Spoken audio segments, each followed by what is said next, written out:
seems like 1,000 years ago. I fought my way out of that cave, became Iron Man. Realized I loved you. I know I said no more surprises, but I was really hoping to pull off one last one. The world has changed. None of us can go back.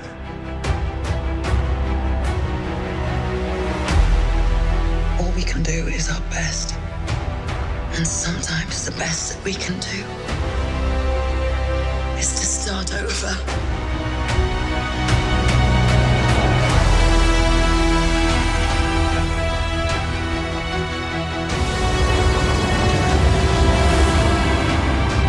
I saw all these people die. I keep telling everybody they should move on. Some do, but not us. Even if there's a small chance, we owe this to everyone who's not in this room to try. We will. Whatever it takes. Whatever it takes. Whatever it takes.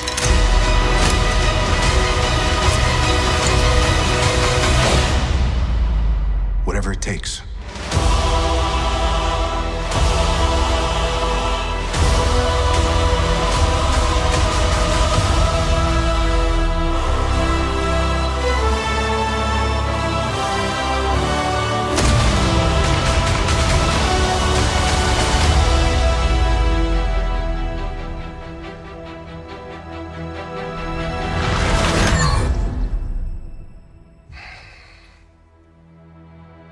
I like this one.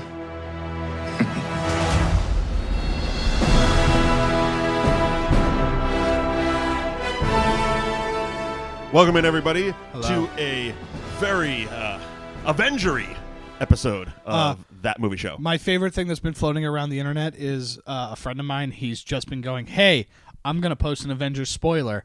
And then he posts a picture of the Dodge Avenger spoiler. Hilarious. And it's very funny. Very funny. I get a kick out of it every time. It's very funny. I was nervous for a second because there is a lot of those Avengers spoilers out of context where it's like a random image that is a spoiler, but you don't know what the hell it means. Yeah, type right. of thing.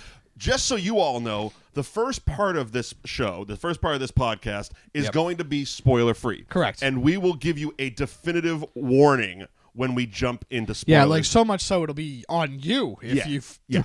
I mean, at that point, you have no excuse. Right. But we're going to start by talking spoiler-free.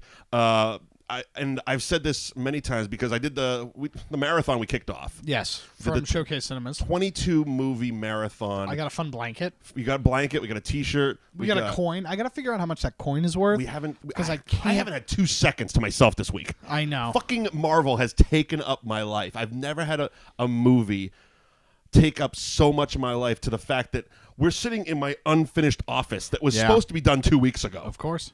And literally the fact that I set my priorities to Marvel this week. I spent most of my nights in a movie theater. Yep. But the chairs are comfortable. The chairs are so comfortable in those. And this isn't even the Showcase show, but those fucking chairs in the Showcase cinemas were really comfy. To the point I went back, it must have been Wednesday night, and I watched Doctor Strange, Guardians 2, and Spider-Man. Yeah. And there was stereo surround snoring throughout all 3 of them. I mean, people were out. Yeah, it was like a shanty town. Yeah, it really it did become lived in. Yeah. But I got to give them all the credit in the world because I've done one of these before. I did before Force Awakens, I did a 19-hour marathon. This was 22 movies, 59 hours. Yeah, so long. All of the MCU. Everyone. The 19-hour 7-movie Star Wars marathon smelled horrible. Yeah. Horrible. Showcase and Revere did a fantastic job to the point there really weren't any odors, and I'm attributing 2 things to it. First of all, they wouldn't allow outside food. Yes. And they also have an awesome bar right in the lobby of Showcase Revere. Right. So most people were doing the right thing, getting up, going to stretch their legs, sitting at a table like a human being instead of just bringing shoveling in buffalo wings. Yeah, they weren't bringing the food back to the theater too much. I mean, there were some people. I could definitely smell some chicken wings when I was in there for Guardians. Yeah, and every once in a while, not bad. No, absolutely not. It's fine, but it wasn't excessive. Right. Like the Star Wars one was a free-for-all. It sounds gross. And someone brought Chinese food and cracked it during episode 2, and it just hung for the rest of it. Gross. And the second part of why this one was more smell-free is because odor-free since '93. in between each movie, the staff would come in. They'd clean up the bulk of the trash. They wouldn't clean up everything because people were literally moving in for 3 days. Yeah, right. But what they also had was basically like a mini leaf blower that would spray like a Febreze Lysol type of thing. So they just kind of give the theater a little dusting, if you will. A little freshen up. A little freshening up a little bit. Yeah. So it kept it smelling as fresh as humanly possible. There was showers brought in. That was people the were coolest taking part. advantage of them. That's the coolest part, man. I mean, I was taken off, and I was actually using the house shower because I was popping in and out. Yeah. I did a kind of a pop in and out type of thing. I picked and chose my movies. Yeah, you right. know, because I saw the first night, it was like, yeah, it's Iron Man 3, Thor 2. Like, I'm going home. Yeah, there's no reason. I'm going home. I'm going to have dinner. I'm going to shower. Little did we know that might be the most important night. We'll get there. We will get. Goddamn Russo brothers. Yeah, goddamn it, Russo brothers. You made me now have to go rewatch Thor: The Dark World. Let's just get into it. Yeah, you know, the marathon was fun. amazing. It was fun. Cool. Great. Moving on. This is the most spoiler-free review I can give of Avengers Endgame. It's so good. I've seen it 3 times. It is, and I want to see it again. Leading up to the release of this movie, I had been saying it's the most anticipated movie of all time. Leading right up the week during, like the Monday, Tuesday, Wednesday, leading up to it, there were the advanced press screenings, and they were saying that they were like, oh, this movie is... I was very anticipating this. I was severely anticipating this movie, and it exceeded my expectations. Oh, absolutely. And so then... You didn't need the press to tell you that. Right. We saw it. Well, no, then I saw it, and I agreed. This movie was better than I hoped it would be. Yep. It was a little slow at times, but the best way to describe... It was slow for the first hour 15, but the back 2 hours was fucking go, go, go. Right. And that's what so I went with my brother for the third showing. Yes. I did and I'll get there. Seeing it with the marathon group was awesome. I'm so happy I did it because it turned the movie-going experience damn near into like a sporting event. Right. Like they were so into it. These are people who had just sat, and some of them did legitimately sit there for 59 straight hours watching all 22 movies, sleeping through a few, but they were in the theater for all 22. Right. So they were in it. And they were so excited, and the cheers were in the right spot. The laughs were in the right spot. You heard a lot of people sobbing. Oh, yeah. There was a lot of tears in this one, but it was such a cool experience to watch it for the first time with that group of people. Right. Because I went back the next day. I went back Friday because I saw that Thursday night. Went back Friday on my own, and it was a markedly different experience. There was the big cheers at the big moments, but it wasn't quite the event. Yeah. It was just watching a good movie. Yeah, everybody was in there to have a good time at a good movie. But what happened, so I brought my brother on the third one, and he has bathroom problems. Like, we sit through a 2-hour movie, he's going at least twice. Okay. It's just what it is. And it's been like that his whole life. So he texted me the day before, and he's like, I know you've seen it at least once. Can you figure out when I can go to the bathroom? Because he doesn't want to miss it, and he's gone spoiler free. And there was those articles that were semi-spoiler articles to telling people where and when to go to the bathroom. Right. Even then, I was like, I'm not going to read those until at least afterwards. Right. And the first screening, I held it the whole way. Right. Towards about a half an hour, I was really kind of wiggling in my seat a little bit, but I'm like, I'm good. They're in the battle. I'm not coming out. Yeah, right. But I did, and then basically what I told them was, really at any point in the first hour, you can take 3 minutes and run to the bathroom. Yeah, of course. And then there's one last spot that we'll get to in the spoilers section of it that I was like, okay, and I leaned over. I'm like, this is the last moment. Yeah. Like, if you don't go now, you got 3 minutes. I wouldn't go at all. Yeah, right. And he did. He took off. That was the one time he took off for it. It's so well done. It's such a well done movie. The way that I've been describing it, it's tough to say without spoilers. Right. I'm trying to do it without spoilers. This is the best way that I've described it, right? You watch, this is the greatest ending to a season of a show I've ever seen. The Sopranos wishes they had this. Right. But the point is like you look at this movie and I've been saying this leading up to it where every single, like, you can't look at the Marvel Cinematic Universe as a film franchise anymore. You have to look at it as a television series almost. Basically. Because everything. The biggest budget TV series ever. But you look at it and this movie wrapped up 21 films and everything from every movie was important and referenced and meant something. Yeah. And the as we mentioned, even movies we didn't think were going to mean shit. Right. Who would have thought that now I have to go back and watch Thor: The Dark World? I have to go back and watch Thor: The Dark World because of something in this movie that happens that I got to go, did they have the foresight to think about, like, something? That's just how good the Russos are. And it's like... That's just how good the Russos are. Yeah. I don't believe that was in the cards when they made Thor. I just can't. I You have to go can't. back and watch it. That was, like I said, that was one of the ones I skipped in the marathon. But... I can't imagine. I think that's just them being just really good at what they do. Yeah, they just, because you look at and the craziest part about all of this. I also like that. No, that's a spoiler. Yeah. The craziest part about all of this is that this movie closed so many loops and was just so like, wow, we're done. This is the full circle. And phase 3 isn't over yet. No, we still got one more. We have one more, which we'll get to in the spoiler section because I'm so excited to see what happens in Far From Home. Yeah, and I have thoughts, and when we get to the spoiler section of it, I can share that a little bit more. Right. But this is the fastest movie to ever gross $1 billion. Yeah, so let me let's do the OCD thing. Let's do the business of this. So obviously it was released April 26th ish. Yeah. I mean, that was Friday. I saw it Thursday. Yeah, technically between Wednesday and Thursday at some point it really was released. I think the big one was Thursday at 5 was the big marathon release. And there was 12 theaters in the country doing that. So, but whatever. We'll say April 26th is the official release date. Yeah. All right. Budget, $356 million. That's expensive. Opening weekend box office, $1.343 billion. With a B. Yeah. Opening weekend is almost $1.5 billion. Yeah. I mean, I said $2 billion and I was half joking. Holy shit. $1.3 billion opening weekend.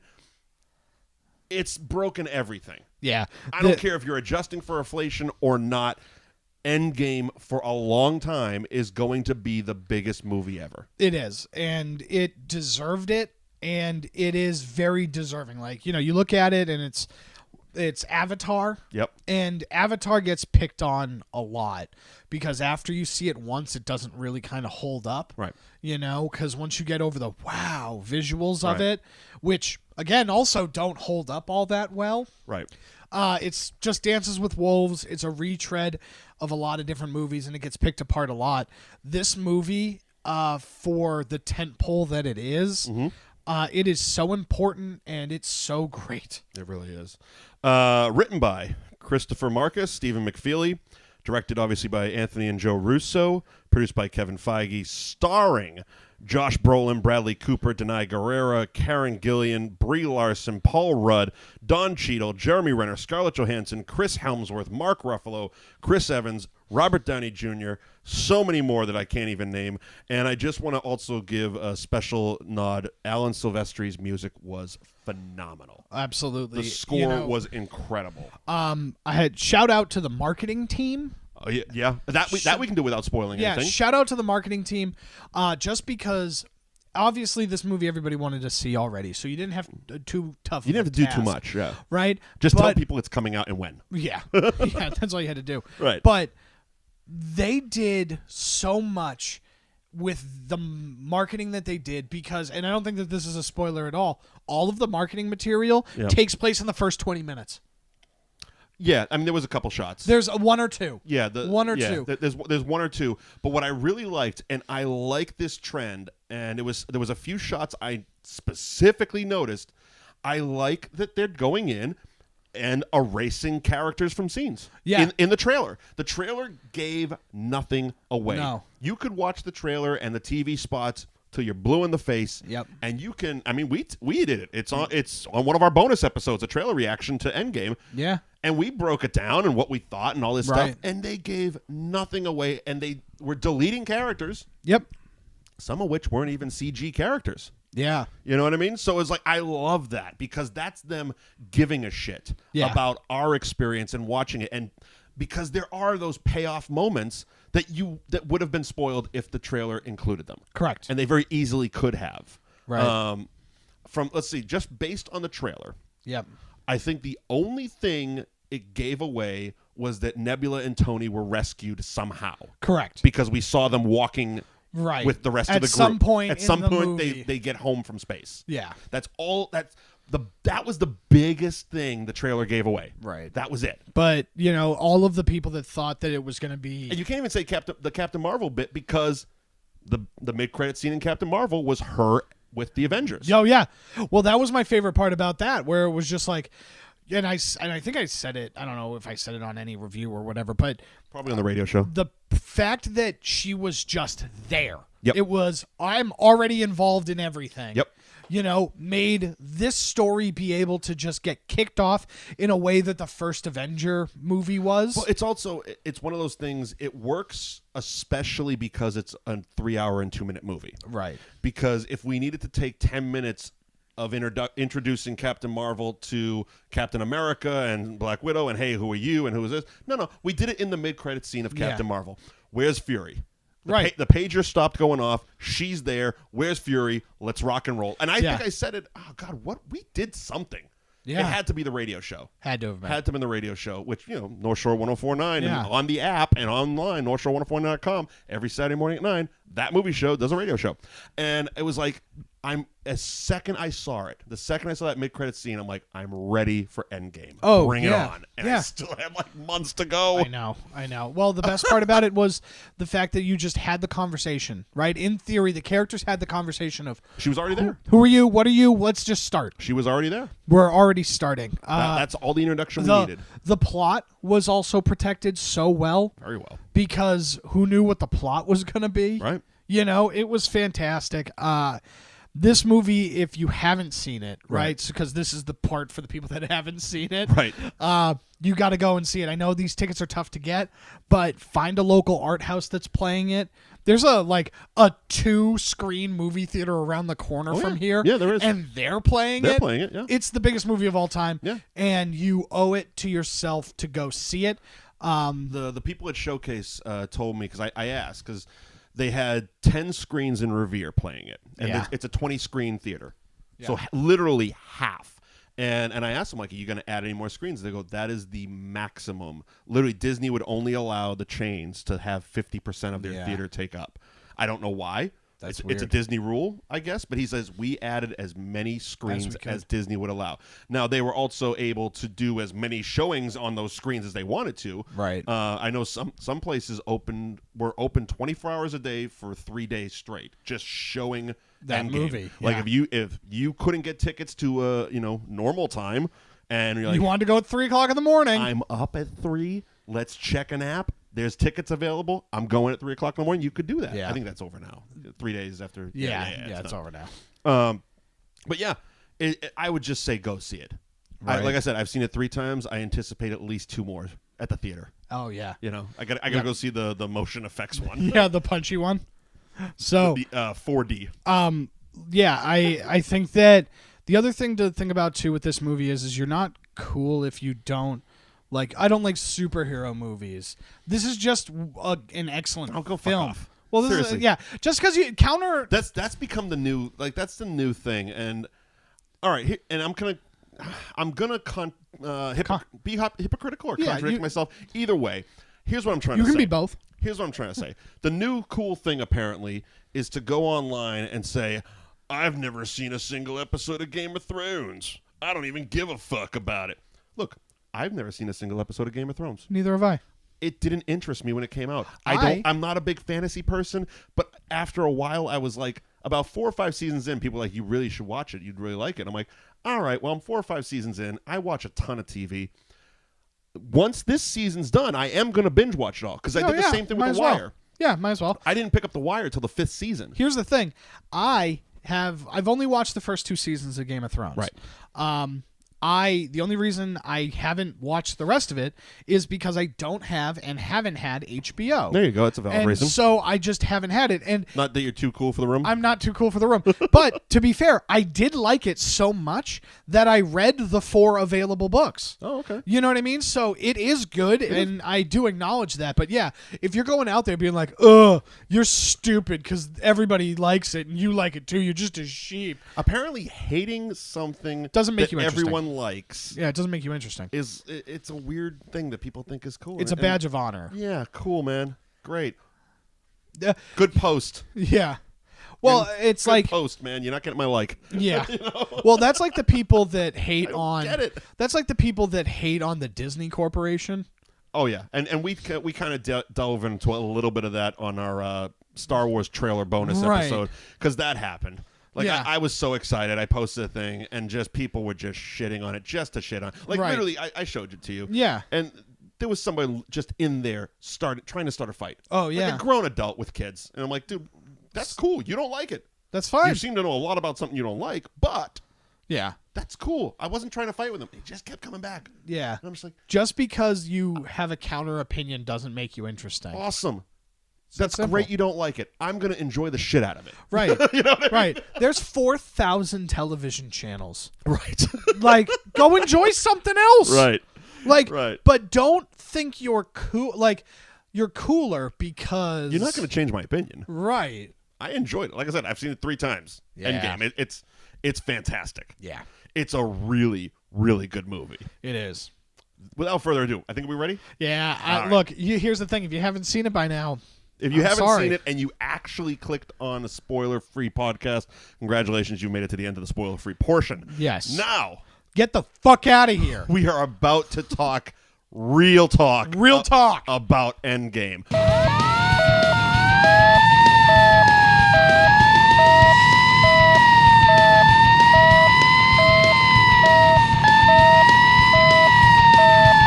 You've had your chance. We're in the spoiler zone. We're in the Endgame now. We are in the Endgame. We're in the spoiler zone. Yeah.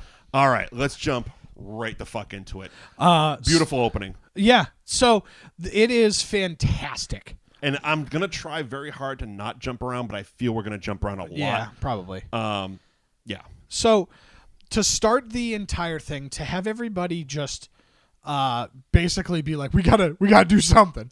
We gotta figure it out. I just meant Hawkeye and his kids. Oh, that's right. That's how this movie starts. Yeah. I mean, this is what Hawkeye's doing. Crushing. Oh, it was soul crushing. It was crushing. It's and the soul. second he turns around because he's like, all right, let's go get some hot dogs, honey. And like he's training his daughter how to shoot a bow and arrow, and she's awesome at it. And he's calling her Hawkeye, which I guess you know what? I'm not even gonna do it. Yeah, not worth it because they're not the same character. So okay. That's the answer to your question. But then he turns around and you just see the dust blowing, and there was a few like, oh my, like in the theater. Well, it's one of those things. It was so crushing. You're watching that, and it's like a Nazi movie where you know bad shit's about to happen because, like, this family's Jewish and there's a Nazi. So you know that something bad's going to happen, and you're just waiting for the bad thing to happen. Yeah, nobody thought the people in the floorboards and Inglourious Bastards were going to live. Yeah, right. And this is the exact same thing. It's like, Hans Lander's here. It's time to die. Well, it's like in every promotional material, Jeremy Renner's really upset about something, and people got snapped away. Yeah. So I think we all know what happens here. Absolutely. And that's exactly what happened. And it's that's exactly what happened. And it was sad. It was and really we knew sad. it was coming. Yeah. Yeah, it was. And to me, the first thought I had was trying to put yourself in his mindset, because all of a sudden he doesn't know what's going on. No, that's he's not on Titan. He's not on Wakanda. He doesn't know what the he's having hot dogs and playing bow and arrow with his family. Right. Turns around, they're all gone. in theory. He's also a spy.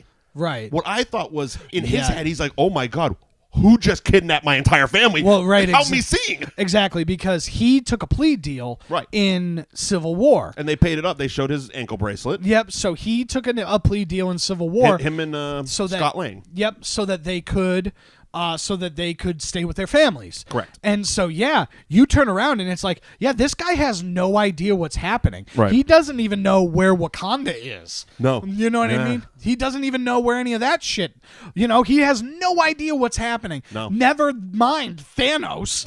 You know what I mean? Like he might up until Scarlet. I don't know. Do you think there's like a private Discord or something for the Avengers where they're like, "Hey, Clint, by the way, we're up to this." He can't have communication with them, or it's a violation. That's why I said who knows? private, Who, you know? Yeah, who knows? Who knows? I saw Ant-Man the Wasp. There's ways around it. Yeah, but The FBI ain't that great. But there's a chance that Clint Barton has no idea, has never heard the word.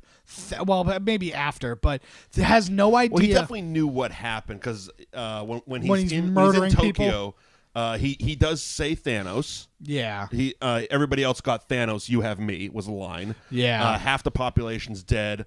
And like now you're getting like my family got snapped away and you something. got to live. So So eventually, 5 years you figured it out. Yeah. five fucking years he figured it out, and also the Avengers figured out what he was up to. Yeah, right. We'll get there in a minute. Yeah. Because we jump to basically 5 years later. Do we jump? No. Do we jump to the spaceship or do we go to base? We go to the spaceship. So we're with Tony and Nebula, and they're playing paper football. Yeah, and so we get a little introduction as to what they're I also doing. loved how they just went to black, did the Marvel logo, not the Avenger, not the title credits, Right. just the Marvel logo, and then we're playing paper football. Yeah, and we just seeing what they're doing. They're on the ship, and we find out the dire situation that they have going on. We do. It's also one of the biggest surprises of this movie was how much of a Nebula movie it was. I never thought that would happen. Yeah, I didn't. Never in a million years. I'm like, oh yeah, Nebula is going to be the main star of this fucking. Yeah, movie. she's going to be a big main character. And kind of the driving force behind everything, the whole battle at the end, the whole plot. But we also get a lot of character building, which this is one of those scenes that people could think because it's a 3-hour movie could be cut, but it's like you're seeing her adapt. Right. Like she's playing paper football with Tony. Right. And the first thing, she kind of tries to block it and attack. And he's like, no, it's fun. It's fun. Just play. We're playing a game. It's fun. Yeah. And they go back and forth. And she finally wins. And he goes, you won. Good job. Good sport. It's fun, right? And she's like, I had fun. And it's like, this is a character who we have established has never won a battle. Right. So much to the point that every time she lost, her father replaced her with machine, Terminator parts. Yeah, right. And we find out apparently a modem. Yeah, yeah, and a private server. I mean, what is it? Ebony Maw? Is that his name? Yeah. Ebony Maw basically says, there's someone else on the network. Yeah. How do you get onto that Wi-Fi? Yeah, right? What? Also, how Nebula strong Wi-Fi. is that signal? Wow. They're intergalactic. Yeah, it's pretty good, actually. It's pretty good. I want that LTE. Stark Industries. They're also into technology. Yeah, right. But basically, we find out they've been floating for 22 days. Yeah, and they're 22, running out. Get it? Yeah. Yep. Ooh. Wah, waka waka. Did you read the text I sent you? About what? About 3,000? Yeah. Okay, we'll get there then. We'll get there. We'll get there. Because that's bonkers. It's bonkers because it's so true. And yeah, it is. Okay, so, and we'll get there. So they're Tony and Nebula floating for 22 days. He's basically the stuff you saw in the trailer. Yes. He's recording the message to Pepper. Yeah. Robert Downey Jr. fucking crushed it. Crushes this movie. Crushes. It's one of those things that we forget. Yes. And the current generation probably doesn't even know. Yeah. Because they only know him as Iron Man. Right. But how Robert good Downey of an actor he is. A world-class actor. Oh, he's phenomenal. An amazing and actor. He would be if if we didn't get the drugs the first time, Right. If he was just sober the whole time, we might not have got this. Well, we wouldn't have gotten Iron Man. Right. But He needed that for his career. He definitely did. But we would think of Robert Downey Jr. on the same level that we think of Tom Hanks. Yeah. That's that. Like if he was clean from Jump Street, right. That's the trajectory that guy was on before he got so messed up with drugs and alcohol that he had to go to jail. Went to legit jail. Yeah, he had to go to jail. The Iron Man saved his career. Oh yeah. That's it. And also probably his life. Probably his life maybe. too. I mean, maybe, but yeah, and he just crushed it. The weight loss shit. Yeah. Like he Christian Bale the fuck out of this role. This whole first 20, 30 minutes. He's tiny. He's sickly. Awesome in it. He's got that weird, like he was doing something weird with his mouth where he was kind of it's not a lisp, but I felt he was talking with a slightly slack-jawed because Thanos beat the shit out of him. As he said, he wiped my face with a moon. Yeah, right. Right. So he's doing the sad thing. And then we cut to the base. He falls asleep, and he wakes up to this glowing orb in space. And Captain Marvel saves them all. Yeah, showed up and just brings them back home. Flash Gordon's the fuck out of it. He's savior of the universe. Flash. Oh! Yeah, so in the archives and agentscience.com. Yeah, so she brings them back, and this is the reunion of everybody. Yeah, and this is why we didn't need the Captain Marvel introducing herself, and this is why her mid-credit scene was so important, because it cut 20 minutes out of the fucking movie. Yes. 10 realistically, but still 10 more minutes of a 3-hour movie we didn't need. Yeah, right. We established it. She's already met them. She's already got the gist of it. Yep. Tony's up in space. I gotta go find him. Let's go do this shit. Yeah, so she goes and finds them, and then basically they all are sitting around trying to figure out what to do. Scott hasn't shown up yet. Scott, no, he is not, because no, that's right, because that's after the credits. Yeah, so basically you find out that there's still animosity between Tony and pissed. Tony and Steve. Tony motherfucks Steve Rogers. Yeah, you failed us.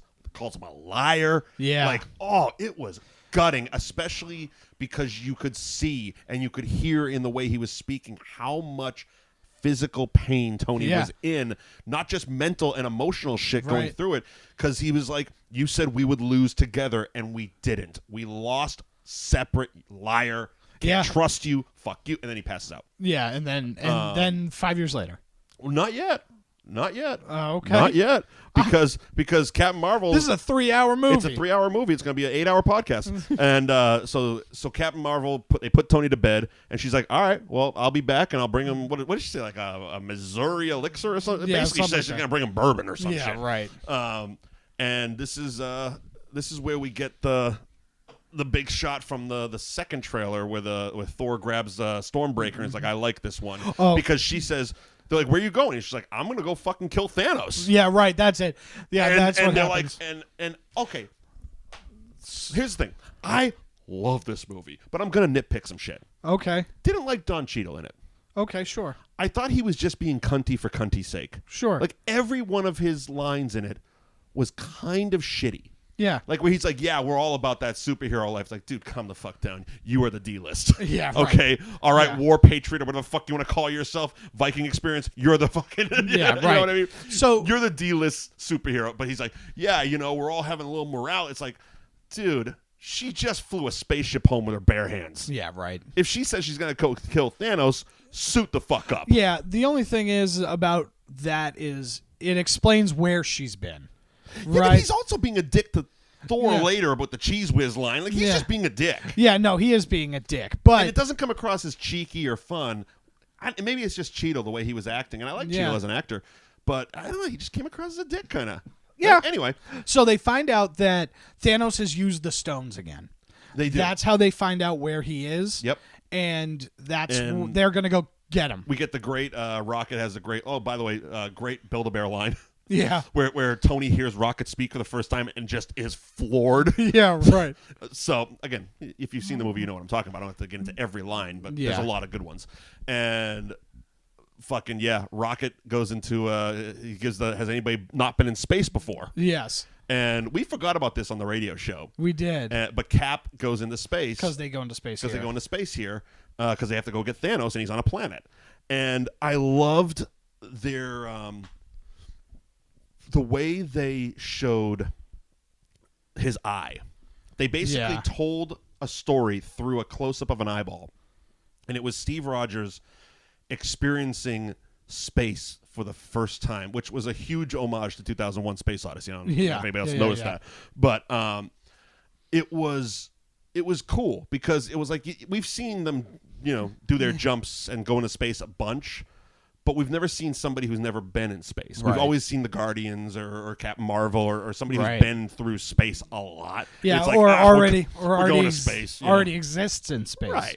So to see it through his eyes, who, as we've mentioned throughout this whole thing, despite being a badass, he's also the most innocent of them all. Yes, he is. I mean, there's the great, from Infinity War that you always talk about I am Groot, I am Steve Rogers. Yeah. We're just going to move on from this. There's a talking tree. Here's the deal. There's a talking tree and a raccoon. There's aliens. I got to fight them. I'll be back. We'll deal with this. It was hard later. enough to deal with Thor being a god. Yeah. Yeah, there was this. Yeah, it's been hard enough. There's dogs killing themselves. I don't know if you know this, but I had to fight a giant robot at one point. Like, look, this is very different than Nazis. So, I was on a helicarrier. That's a aircraft carrier that's in the air. I had to blow up like 3 of them because the infiltration through a thing. Look, here's the deal. We're just going to take it and we're going to move on. We're moving on. Okay? So I'm going to go. I'm going to get in this ship. We're going to go to space because this is my new normal. All right? Later I'm going to time travel. And I'm just going to, you know what?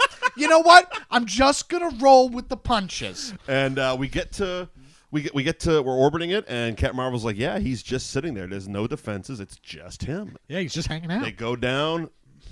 Thanos is just cooking dinner. He's getting his fucking guava fruit or whatever the hell it is. He's all busted to shit. Yeah. He is burnt up. The gauntlet's fucked up. I did like that he just little pinch of salt. Yeah. Like, I'm the only one that's sitting like, oh, yeah, looks like good stew, man. Yeah, yeah, good job. Of course I'm looking at the food. Yeah, good job, man. And he puts his little pot on the fire and looks up, and fucking Captain Marvel blows the shit out of him. Yeah, she beats his ass. She fires on him, does some weird Hurricane Rana, and fucking starts choking on him. Hulk busts through the bottom in the Hulkbuster. Banner in the Hulkbuster suit. Yes. Busts through the bottom, and he's holding him. And everybody else shows up. Everyone jumps in. Thor shows up, immediately chops his fucking arm off. Yeah. Which, that was the first oh shit moment. Because this shit got violent real quick. Yeah. And he just Stormbreakers his fucking arm clean off. Yep, you're not going to get a chance. Rocket rolls the gauntlet over, realizes no more stones. Yeah, there's no stones in it. So they start doing the where are the stones, where are the stones, where are the stones, and he says I destroyed them. They turned them into atoms, blah, blah, blah, blah, blah. Okay, here's a nitpick. Hulk, Banner at the time, pulls a fucking Star-Lord and punches him out of the chokehold.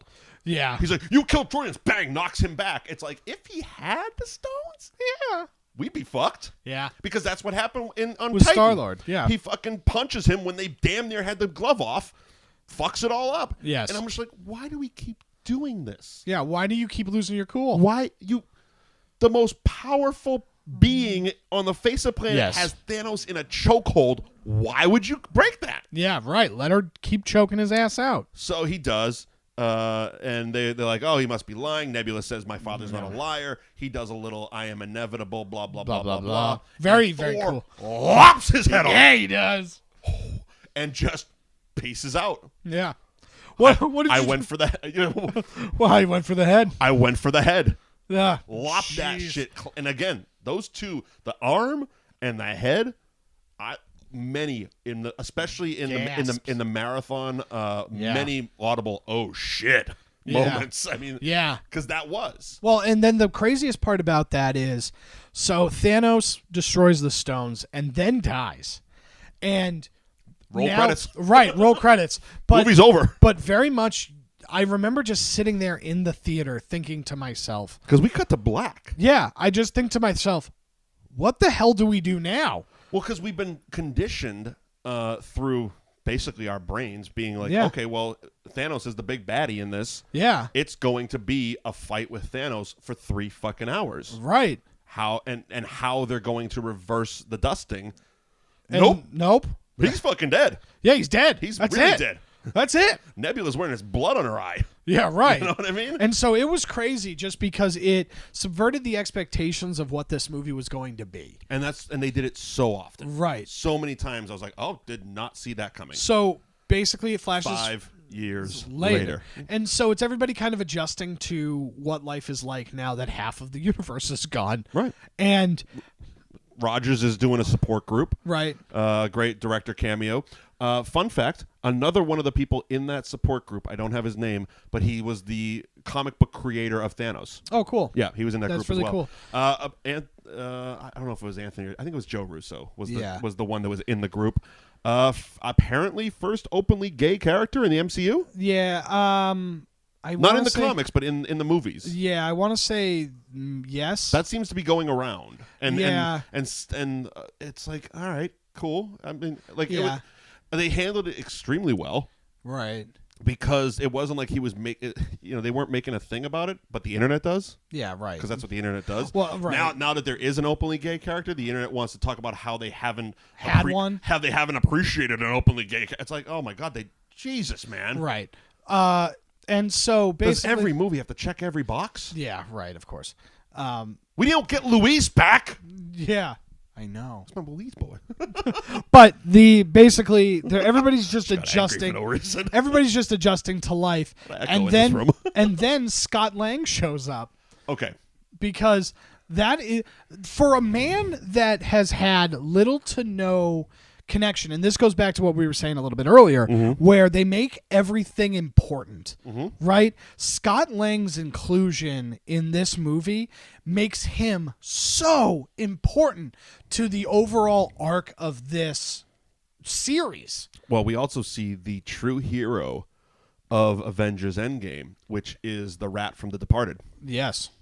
That was terrible. That was. That rat was awful. Although I did think, it all started with a mouse. It all started with a mouse. Disney. Ha-ha. Wink. That's for you, Internet, where you say Disney ruins everything. Disney saved the day. Yeah, it definitely did. I know it's not a mouse, but fuck you. Yeah, so great Ken Jeong cameo. Yeah, I'm not a Community watcher, but I got the reference. Yeah. Yeah. So very fun. But Still haven't found the Arrested Development reference in the movie, and I'm sure there is one. Yeah. But so then Scott Lang, basically, we look at what this world is like, which is genius storytelling on the part of the Russos. You have a character enter the world 5 years later and discover what has happened through fresh eyes, right? Because we as the audience don't know what has happened through these 5 years and how the world has dealt with it.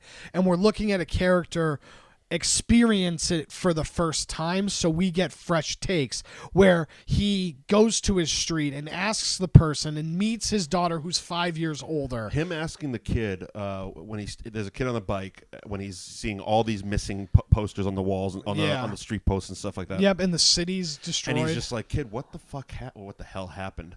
And the look, that kid was a great actor for his literal 2 seconds of screen time. Yep. His facial expression told the Everything. entire 5-year story because the kid damn near broke down in tears. Right. And all Scott did was say what happened. Right.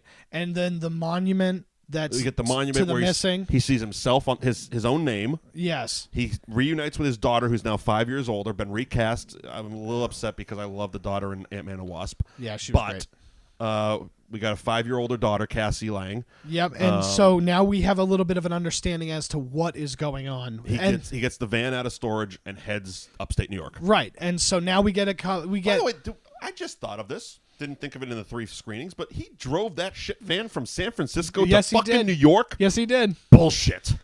Where's he stopping for gas? Oh, That's the other thing. So, okay. You know what? This is where I'm going to start nitpicking. I understand that this is a movie that we really shouldn't think a lot about because it will open up too many holes. I'm going to do it. Sure. It seems like the world just shut down. Right. And Thanos even kind of says it in the end. You guys failed. Right. Like he didn't fuck this up. He gave them a fresh start with half the population gone. As fucked up as something that everybody in traffic. They failed that. Yes, because life should have just went on. They lost the Mets. Yeah. All of them. It was in the support group. Yeah, right. No Mets. Yet somehow Statue of Liberty's torch is still lit. Yeah, it was. There was no electricity anywhere in New York except that one. I know, symbolic. Everybody was too sad. Everybody was too sad. But that's kind of what we needed to live in. We needed to live into a world. And then we also, and this is jumping around a little bit, Yeah, well, we're like in the first 20 minutes of this movie. But all like Peter Parker's entire school got snapped, apparently. School just ceased to be. That's probably Did everybody decide we're just going to homeschool? We're going to go Road Warrior on this shit and just be fucking savages? That's the problem. Live off the land. That's the only problem with the way that Tony... I got a bit more. Well, that's the problem with the way that they wanted to fix everything. Mm-hmm. Because the easy thing would have been to go back in time. Which they did. Well, but no, like... I know. So instead of like, hey... Instead of bring everyone back. Bring everybody back. Instead, bring everybody back to the moment in Wakanda so that Thor can go for the head. Yeah. You know what I mean? But that's not how the time travel works in this universe now. Well, yeah. That's not how it works because... okay. Yeah, let's power through. Yeah, the point is that when they brought everybody back, they should have, instead of bringing all of the people that were snapped away back, they should have just gone back in. Like, he had the gauntlet. I want to say we're gonna get a clear explanation on all this shit in Far From Home, right? Or they're just gonna ignore it. Yeah, they're just gonna say, "Let it be." Right. Let it be, which I think they might end up doing. Yeah. I have a strong feeling that they're just going to try to move Spider-Man's story forward and let it be. Don't fucking poke holes where you don't need to be poked. Endgame has made, at that point, probably $3 billion. Yeah, you know what I mean? It was a success. Yeah. Who gives a shit about your plot holes? Yeah. Well, and I don't even necessarily think that they're plot holes because everybody... They're not, because they're part of the plot. They're not following as Scott gets the fucking thing. Yeah. And we learn that, the group that's left has been kind of basically playing hall monitor because there's nothing really to avenge. Yeah, right. There's not a lot of baddies anymore, and Clint is killing all of the bad guys anyway. Yeah, and they don't want to address and that. They don't want to find him because he's just murdering people, straight up cartels. Yeah, the Yakuza. He's fucking killing everybody. I read some stuff because the second I got out of the movie, I went deep diving into the internet, found some interesting stuff, including the fact that Howard the Duck and the Ravagers are actually in the final battle. Okay. Yep. And I saw a screenshot. Howard the Duck is right behind the Wasp when she first shows up. Oh, fun. Yep. And because I was wondering, there wasn't anybody, because the first screening, I'm watching, I'm like, where's everybody from Guardians of the Galaxy? Because the Guardians are there. Right. But nobody else. Like, all of Wakanda showed up. Yeah. All the fucking Doctor Strange people showed up. That's right. But where are the Ravagers? Yeah. They were cool with the Guardians at the end of the movie. That's true. But they were actually all there. And Sylvester there was Stallone. One of the portals opened up, and it was that like city with all the bars and stuff from Guardians 2. But one of the things I read, where were we? What were we talking about before I went down the Howard the Duck rabbit hole? We were talking about how the snap brings everybody in. Yeah, no, that wasn't it. Fuck, I lost my train of thought. Yeah, basically, Scott Lang shows up. Move us forward. I'll get it back. Yeah, Scott Lang shows up, and basically... okay. The earthquake under the water. Which Denai Guerrera, because I'm not going to try to say her character's name, basically says it's an earthquake underwater. The way we address it is we don't address it. Yeah, so that's Namor. Yes, that's what Namor. I read, and I don't know what the fuck that is. They say it's a bigger, badder, fucking badass, worse than Thanos. So Namor is the weird thing. The weird thing is that he knows Captain America. In theory, if Captain America has the same timeline as the Captain America in World War II, like in the comics that we believe, all right, Namor is he's more murdery Aquaman. That is what I heard. He's a more murdery Aquaman.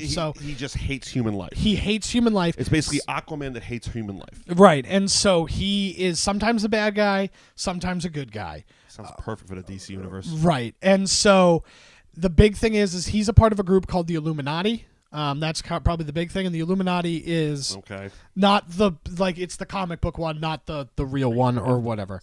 Yeah, not the real one, the fake one in the comic books, which is Professor X, Doctor Strange, Mr. Fantastic, Iron Man, and Professor X, and Thunderbolt. So I don't know any of these people except for Doctor Strange. Right. Beer on myself. Yes, you did. And so that's the thing that was the allusion to Namor, was the earthquake under the ocean, which is very fun. Okay, so theoretically, if that is what it is, and it's not just a nod, wink, and nudge, would he show up in Doctor Strange 2? He might. Or Black Panther 2? Because it was under Wakanda-ish. He would show up in Black Panther. Okay. Him and T'Challa don't like each other, I believe. Oh, okay, cool. So that's a good fight. God, I threw us off the rails on that one. Yeah.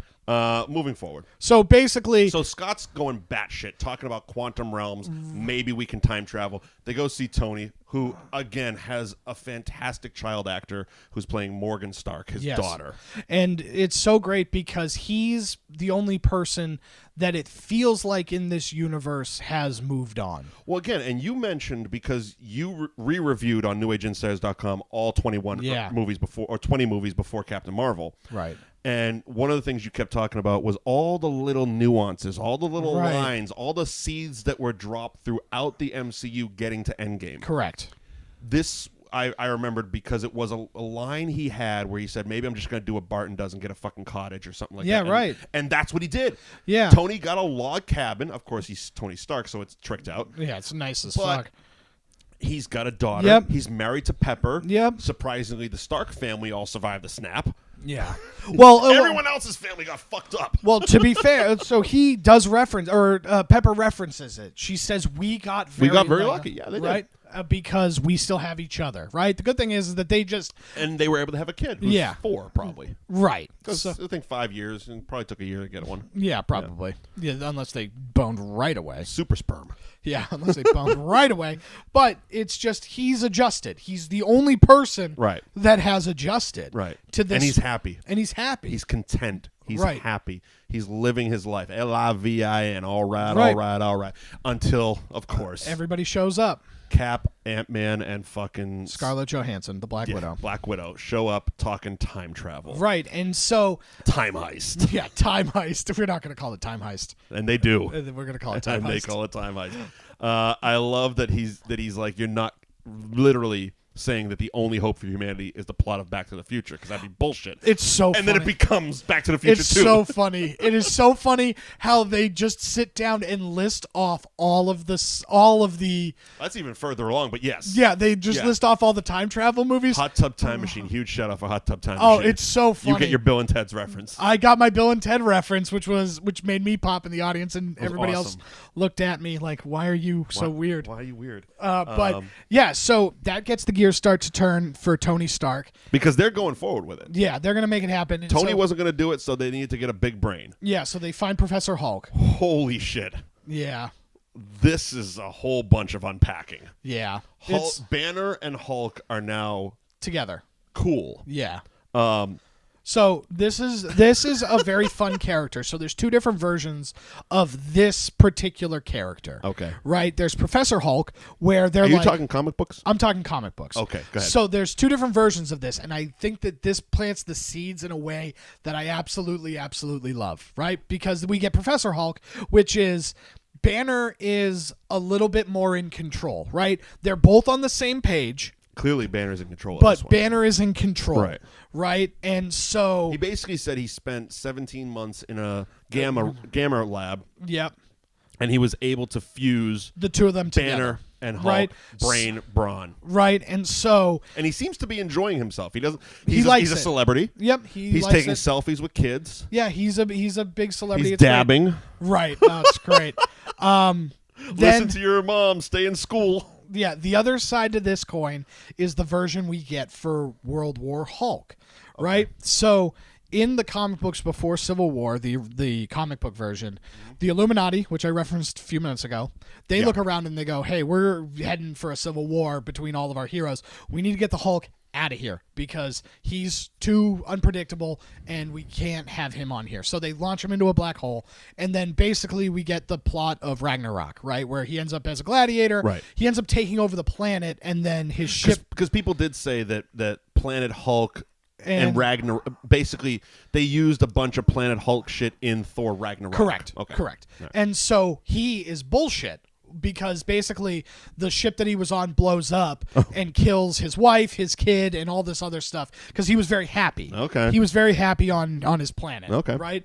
And he decides to go to planet Earth, and it is a version of the Hulk where it's the same thing. Banner's pissed, Hulk's pissed. Right. So together they're still one person, much like Professor Hulk. Just he's an angry version. Except the Hulk is a little bit more in control. Gotcha. And so he's a lot more aggressive, a lot meaner, and I think that opens the door for that, and I absolutely love it. Okay. Yeah. Because we're going to probably get some more Hulk. Oh, absolutely. And know? so it opens up the door for a World War Hulk, which is very, very interesting. Now here's the thing, because there's a lot of options on where the MCU is going to go, and they really haven't released much information. We know there's going to be Guardians 3. We know there's going to be Black Panther and Doctor Strange 2. We know there's going to be a Captain Marvel 2. Spider-Man's up next.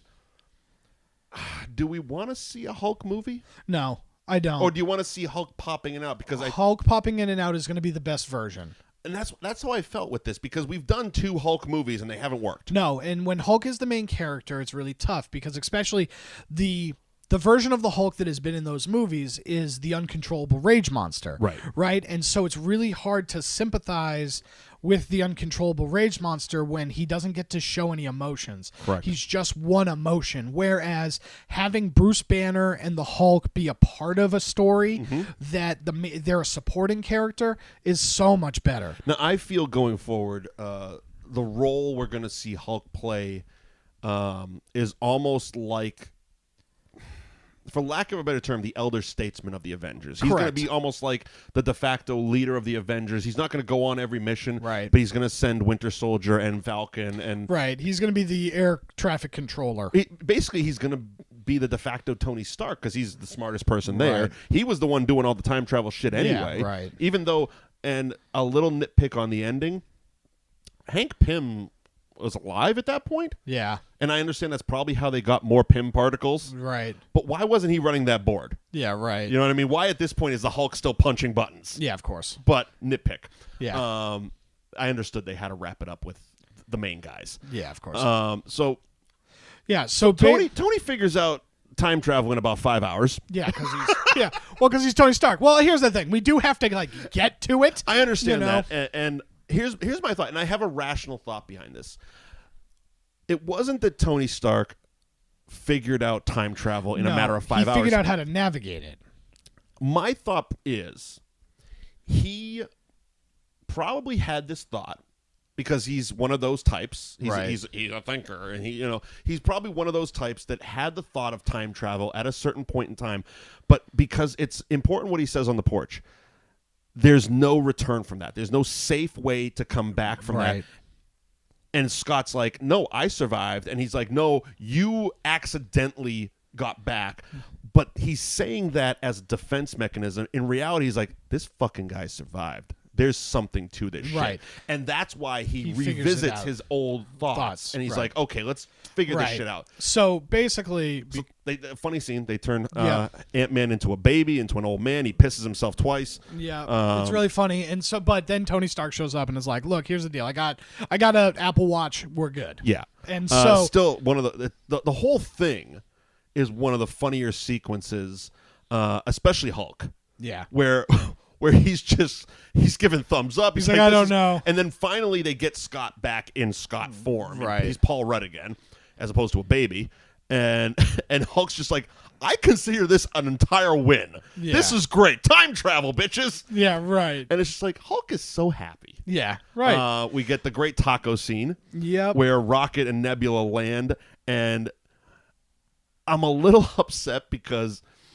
everyone's laughing at Scott's taco breaking. I don't think they hear Nebula saying, Rhodey, be careful on your landing because there's a idiot on the landing pattern. Yeah, right. Because that is always getting laughed over, and she has such a soft voice. She does. I love Karen Gillan. It's a great line. Yeah. And so... but then Rocket and Hulk go to... fucking Norway, I guess. Yeah, because they got to go pick up Thor. So they go to New Asgard. Well, so they go to New Asgard, which is in Norway. We see Tessa Thompson's Valkyrie. Yep, which is great. Great to see her. And so they have to pick up Thor, and it's Thor Lebowski. Knock.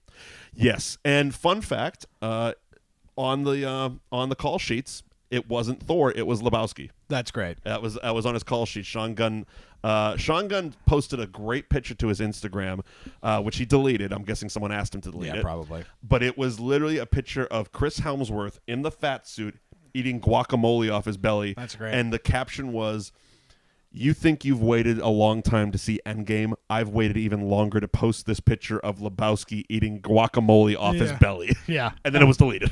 Yeah, of course. But yeah, we get... and so basically Rocket and Hulk basically have to convince Thor, who has basically given up. So very so, much. you He's know, in sweatpants. right, and so Literally. he's probably dealt with this the worst, right? Because he probably feels the most responsible. And he was the one before Captain Marvel saved Tony and Nebula, he was pissed. Yeah. He was pissed, and even Rocket says it. He's pissed. He thinks he failed, which he kind of did. Right. And he took the whole thing, especially the go for the head thing. Yep, everything he had personally. A shot. Yeah. He could have saved the day. And he didn't. Right. And then he killed Thanos, but still didn't save the day. Right. And so that's probably the best part about this. Like, look, the Thor character in this movie is funny because he's half drunk the entire time. I love it. But he probably has the biggest story arc, right, amongst everybody, because it's this man dealing with this guilt and stress, and this is the way he's dealt with it, and he still won't face facts even when they present him with the like, hey, this is how we're gonna save everybody, and he doesn't even really believe it. No, he's given up. It's him, Korg, and Meek playing Fortnite, eating pizza, and telling him, fucking Korg is the greatest. Yeah. Taika Waititi, God bless that man. Yeah, he's great. 2 seconds. New Master 69 giving them shit on Fortnite. Yeah. And fucking Thor talking shit. He wants his cable fixed. Yeah, right. And he's like, look, we have a chance to fix this. What, like the cable? Yeah, right. And because he's half drunk, and so they basically get him fully drunk. Right, and so they end up getting him back on the ship because there's beer. Because there's beer, but it's like, look, we got to get you back because we got to figure this out. Black Widow finally goes and tracks down Clint, who's basically just murdering bad guys because his family got snapped away. We find him in a great, fantastic action scene in Tokyo with the Yakuza. Yeah, and he's just murdering people. So good. And it's awesome because now it's, hey, look, we can bring everybody back. It shows another character. Well, they think they can. They think they can. And they owe it to everybody not in this room to try. Right. Right. They get back.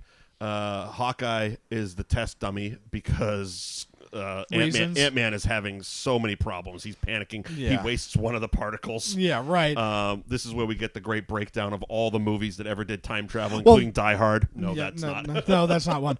But it's really funny because they also then figure out that they're going to have to go back in time to steal the Infinity Stones so that they can collect them all and then undo everything. Again, we get another fantastic Thor scene where he's breaking down the reality stone. Right. It's not a stone. Can we amend that? It's actually a sludge. Yeah. And she stuck her hand in a rock, and then it stuck her inside of her. And he has a mental breakdown. Yeah, right. He's like, we're not even dating anymore. And then my mom died. And yeah. I'm sorry, I have to do it because I told you this morning that I've been giggling about this line for days, where he's just breaking down.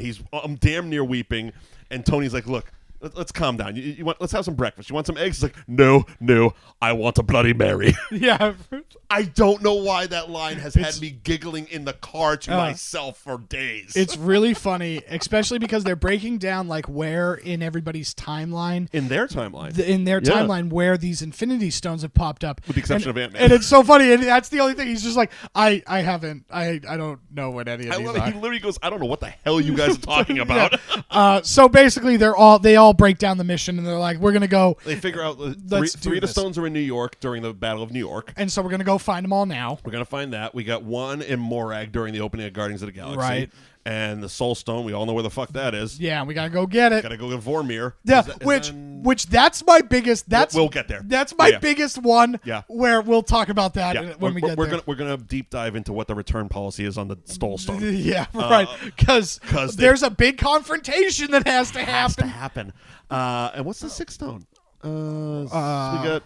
On the Thor: The Dark World. Yeah, right. We have to travel back to Thor, the fucking Russo brothers made this movie relevant. The one that literally, Liam and I opened the 22 movie marathon and even made a joke about sleeping through Thor: The Dark World. Right. Little did we know that 59 hours later, it would be one of the most relevant movies in the MCU. It's one of the most important ones. It's nonsense. And they didn't even get Natalie Portman back.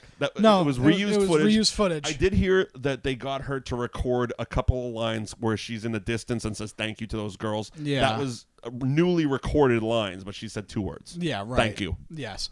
But it was recommissioned outtakes basically from Thor: The Dark World with Rocket digitally put in. Digitally put in, exactly. And, All right, so we're off. So we're off. And so they end up going to the Battle of New York, and we'll just break down all of that sequence. That was so much fun. Yeah. So out of all the time travel-y bits, that was the most fun. Yeah, basically having Ant-Man there and having Tony and Cap basically reiterate what's happening, and like those guys, they're Hydra. What? They're Hydra? Why are you just letting them take the thing? Well, we didn't know that at the time, but now we do. And then one of the best scenes in the movie is when Captain America gets into the elevator with all of the people, and it looks like we're just gonna do Winter Soldier's elevator fight scene again, which everybody's on board for. It was like that edge of your seat tingling. Right. Oh, boy. Well, they even did shots from it, which gun. Frank Grillo fucking giving him the look like we're gonna get some shit done. Yeah, and then basically Cap just whispering in the ear, "Hail Hydra." Hail Hydra is amazing. And he walks out with a fucking shit-eating smirk on his face, like that worked. Yeah, it was awesome. This was, and I think I told you also, this was my favorite Cap. Yeah, he was the best. Because it was we said it earlier. Captain America is the most innocent of them all. He's always done the right thing to a fault. And this was he's lost. Right. We're 5 years after the snap. Captain America's literally reached fuck it. Yeah, I've got to do what I got to do. He's cheating in every fight he has. Yeah, Hail Hydra. He fights himself. He does fight himself. He fights himself. Bucky's alive. And Bucky's alive him, and he puts the fucking scepter to his own chest. Yeah. And then we're getting him commenting on his own ass. Yeah, that's America's ass. America's ass. This was my favorite Cap. I loved it. And we'll get to the end of Cap later. Yeah. But so then, it's so great. We got Hulk taking the stairs. Yeah. Oh. He's mad. Awesome. One of the biggest laughs in the theater was when they're just looking down the stairwell and Hulk's going, so many stairs. Yeah, right. Right. This is so much fun. So this leads us to probably the first alternate interesting thing. Okay. Right? Because they have to get the Tesseract, which is a soul stone. Or not the soul stone, it's the space stone. It's a space stone. They got the space stone. And the Mind Stone is in the scepter the Cap has. Right. And then the Time Stone is with the Ancient One, Tilda Swinton. Tilda Swinton. And we didn't even know she was helping during the Battle of New York. Yeah, no. Which was really a cool shot of her just blowing up Thanos' dudes. Yeah, right. Loki's the dudes. Chitauri, I don't know, whatever the Chitauri or whatever. Yeah, I'm not going to try it. But anyway, so we'll get to her in a second. Dogmen. Yeah, we'll get to her in a second. But it was just so because everything got all jacked up, Loki escapes with the Tesseract. Okay, so the plan was Tony's current day. Yeah. Which, by the way, the current MCU is in 2023. Yes. Which is going to be weird going forward. But we're slightly in the future. Yeah. So current day Tony Stark dresses up as a SWAT guy, and Ant-Man goes down 2012, 13, yeah, whatever. He goes into old Tony Stark's reactor thing, his chest plate thing, and basically he's going to pop a thing that's just going to give him a cardiac arrhythmia. Yeah. But they're taking time because obviously Ant-Man doesn't want to kill Iron Man. Yeah, right. It's a big deal. We get a Robert Redford appearance even after he retired from acting, which was really cool to get him. Yeah, that was really real cool. acting. Cause yes, it was. Clearly, we didn't film this shit back then. We didn't know Robert Redford was part of the MCU back then. Yeah, right. Because it was Gary Shandling, wasn't it? That was kind of Gary Shandling's part at the time. He was in that because he was Hydra. Yeah, but Robert Redford was in Winter Soldier. Right. So he was the director. Okay, so who the fuck? What was Gary Shandling? He was a senator. Okay, all right, whatever. Yeah, I miss Gary Shandling. So he pops the thing. Heart attack. Another great Thor scene where he puts the hammer on Tony's chest plate. I don't know if this is going to work. Taps it, lightning. That was really cool. I didn't know if shit was going to work. But yes, the whole thing, the box breaks open because modern day Tony Stark picks up the briefcase with the Tesseract. Hulk smashes through the door. And knocks him Old over. Hulk, not our current Hulk. Yeah. Smashes through because of the fucking stairs. Knocks Tony across. The Tesseract goes flying. Loki's like, fuck it. picks it up and pieces out. Yeah, just gets the fuck out of there. He's like, I'm out. I'll see you in the next fucking universe. But so now that's really interesting because now it's this is gonna make. I hope this is where we pick up the Loki Disney Plus series. Yes, exactly. I really hope this is where we start exploring this shit. Right, and so then the we got a few Disney Plus series that I really hope are impacted by this movie. Of course, and they should. I hope they're be. all not like fucking prequels or whatever the fuck. It's like just we'll go with what you We'll got. get to Spider-Man and thoughts when we get there. Yeah. But so then Hulk has to go and talk to the Mind Stone, and that's the most time stone, the ancient one. And the ancient one is like, no, I can't give this to you. And he's like, I'm here. I got to talk to Doctor Strange, and she's like, he's not going to be a part of this for like another 5 years. Great line. And so then basically is just like, look. He said that there was only one way we could do this, and she was just like, he's supposed to be the best one. We got to listen.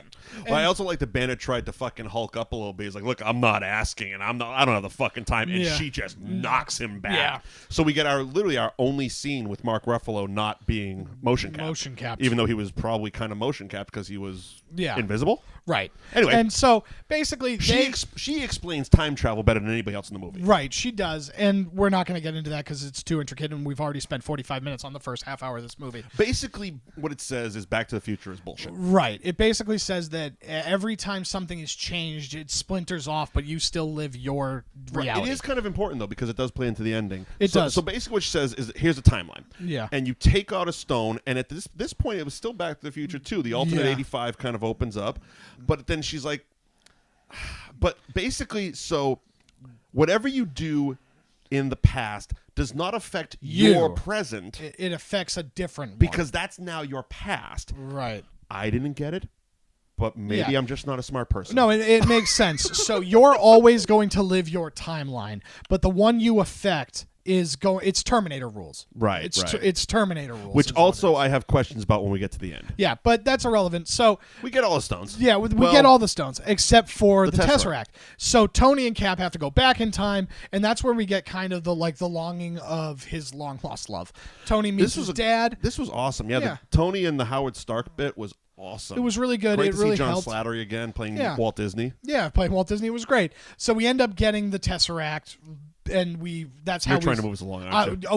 We are 3 hours into this show. Look, first of all, we bitched for 20 minutes, so we're only hitting an hour. It's going to be a bit extended of a show because we're literally at the halfway point of the movie. Yeah, but we will move quickly. I did like, and this I didn't know because I liked the Agent Carter TV series. Right. I just felt the episodes were too long and they were too slow, so I didn't get into it. It also why I got canceled. Yeah, well, it also hurts when you have a show that is supposed to be about Captain America and Captain America's not in it. Right. So that's always tough. But this was the appearance of the only Marvel TV character to go into the MCU, which was Jarvis. Yes. Played by the same actor from Yeah. Agent Carter, which I thought was pretty cool. Yeah, that was really cool. Also, the Stan Lee cameo was in this. This was a Stan Lee cameo. This is where it is, where he which yells. I believe is his final one? It is. This is okay. it. He didn't do one for Spider-Man? I don't think he did one for Spider-Man. Okay. Well, there you go. Which is really, maybe. I was a little upset the license plate wasn't like Excelsior or True Believer or something like that. It was 420 something. I don't know. Get it? Weed. Yeah, weed. Anyway.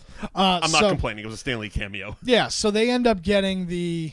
it's a cool sequence because they go back to the base where Captain America and S.H.I.E.L.D. is born and stuff.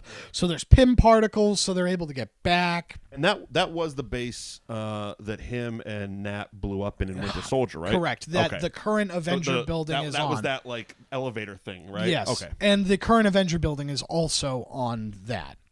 Oh, really? Yes. No, that's New Jersey. That's where that base is. All right, look, I know WWE has done this a lot. What the fuck is New York and what's New Jersey? Yeah, well, again, basically... At what point does upstate New York turn into New Jersey?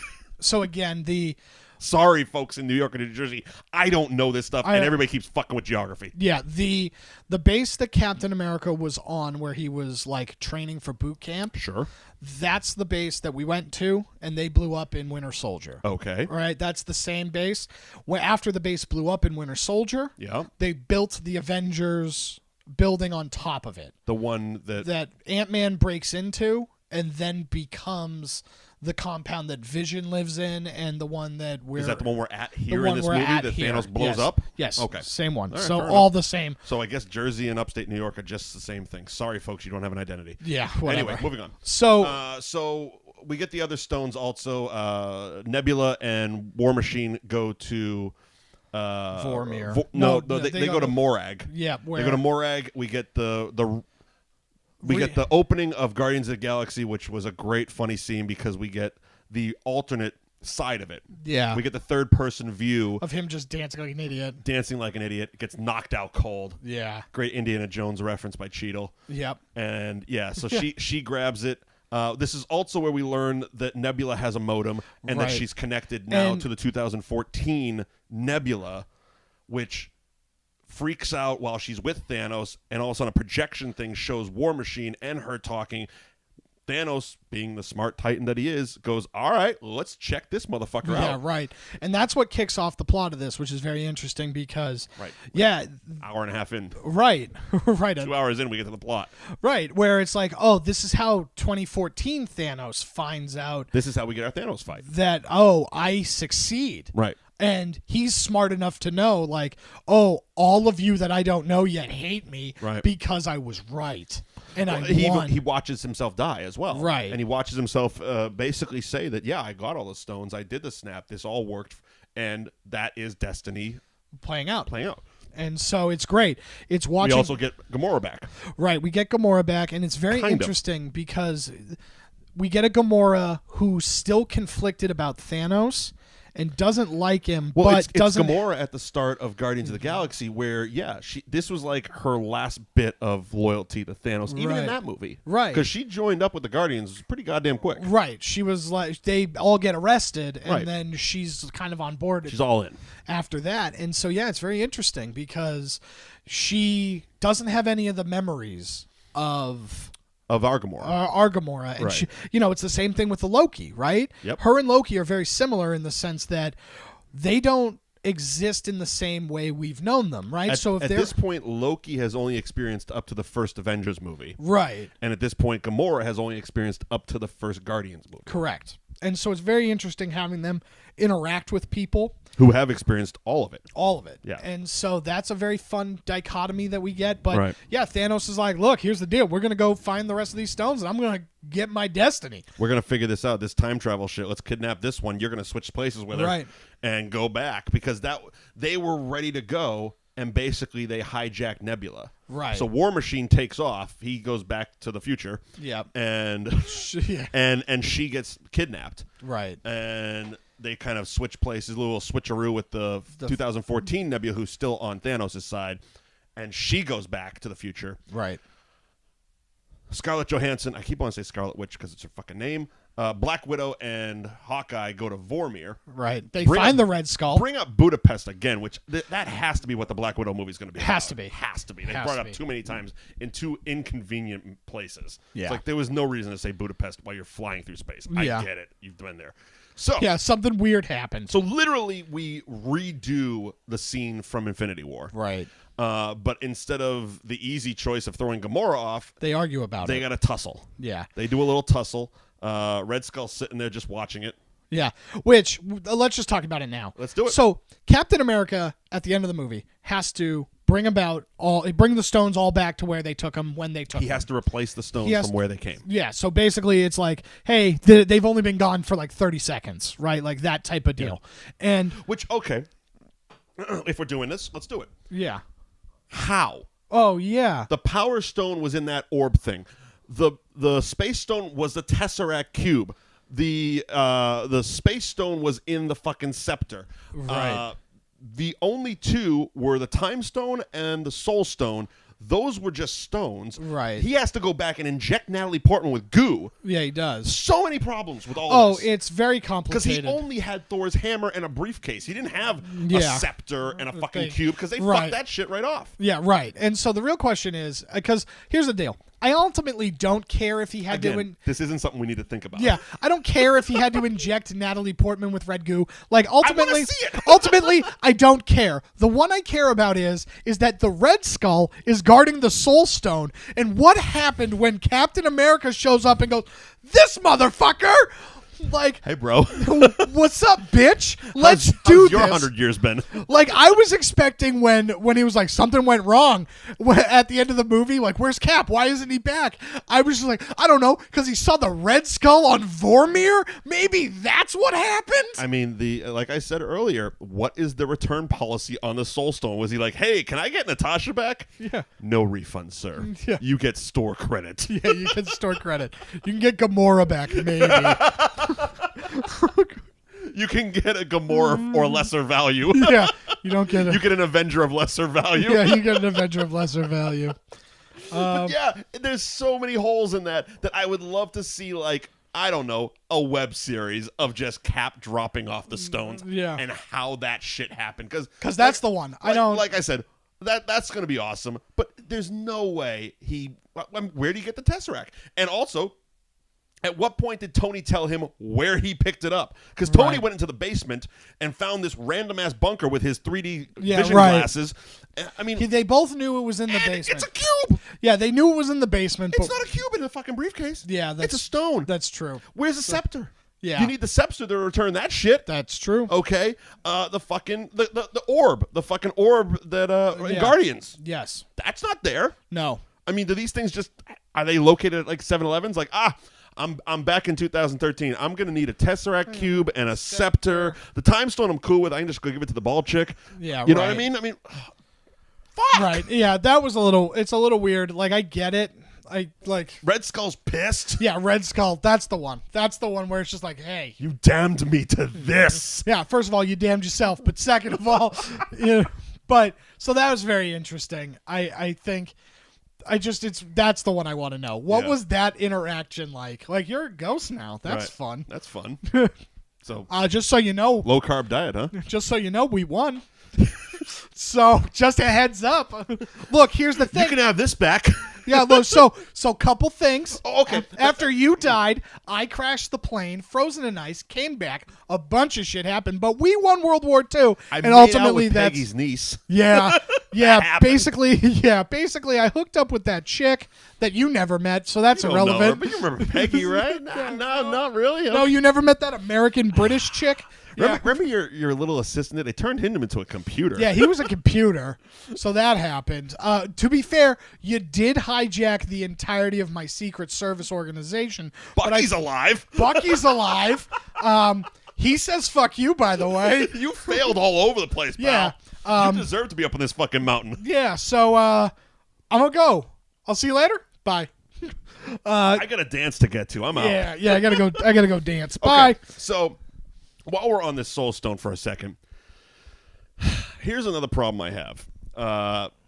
They made such a big deal in Guardians of the Galaxy about how important it is about holding a fucking Infinity Stone that you need to be at least part god. Yes, right. Clint Barton is not a god, yet he wakes up holding the fucking Soul Stone in his hand. So I do think that the Soul Stone has different rules, right? Oh, what are the rules? Well, here's the thing. The Soul Stone's the only one that requires a sacrifice. Like, it requires things, so that's how it, like, gave it to you. Banner's not a god. Banner's also got jacked up. But but nothing also happened. Like, they just kind of held him as if they were fucking Tic Tacs. Like, when Thanos fucking grabbed them, that shit fucking jacked him up. Right.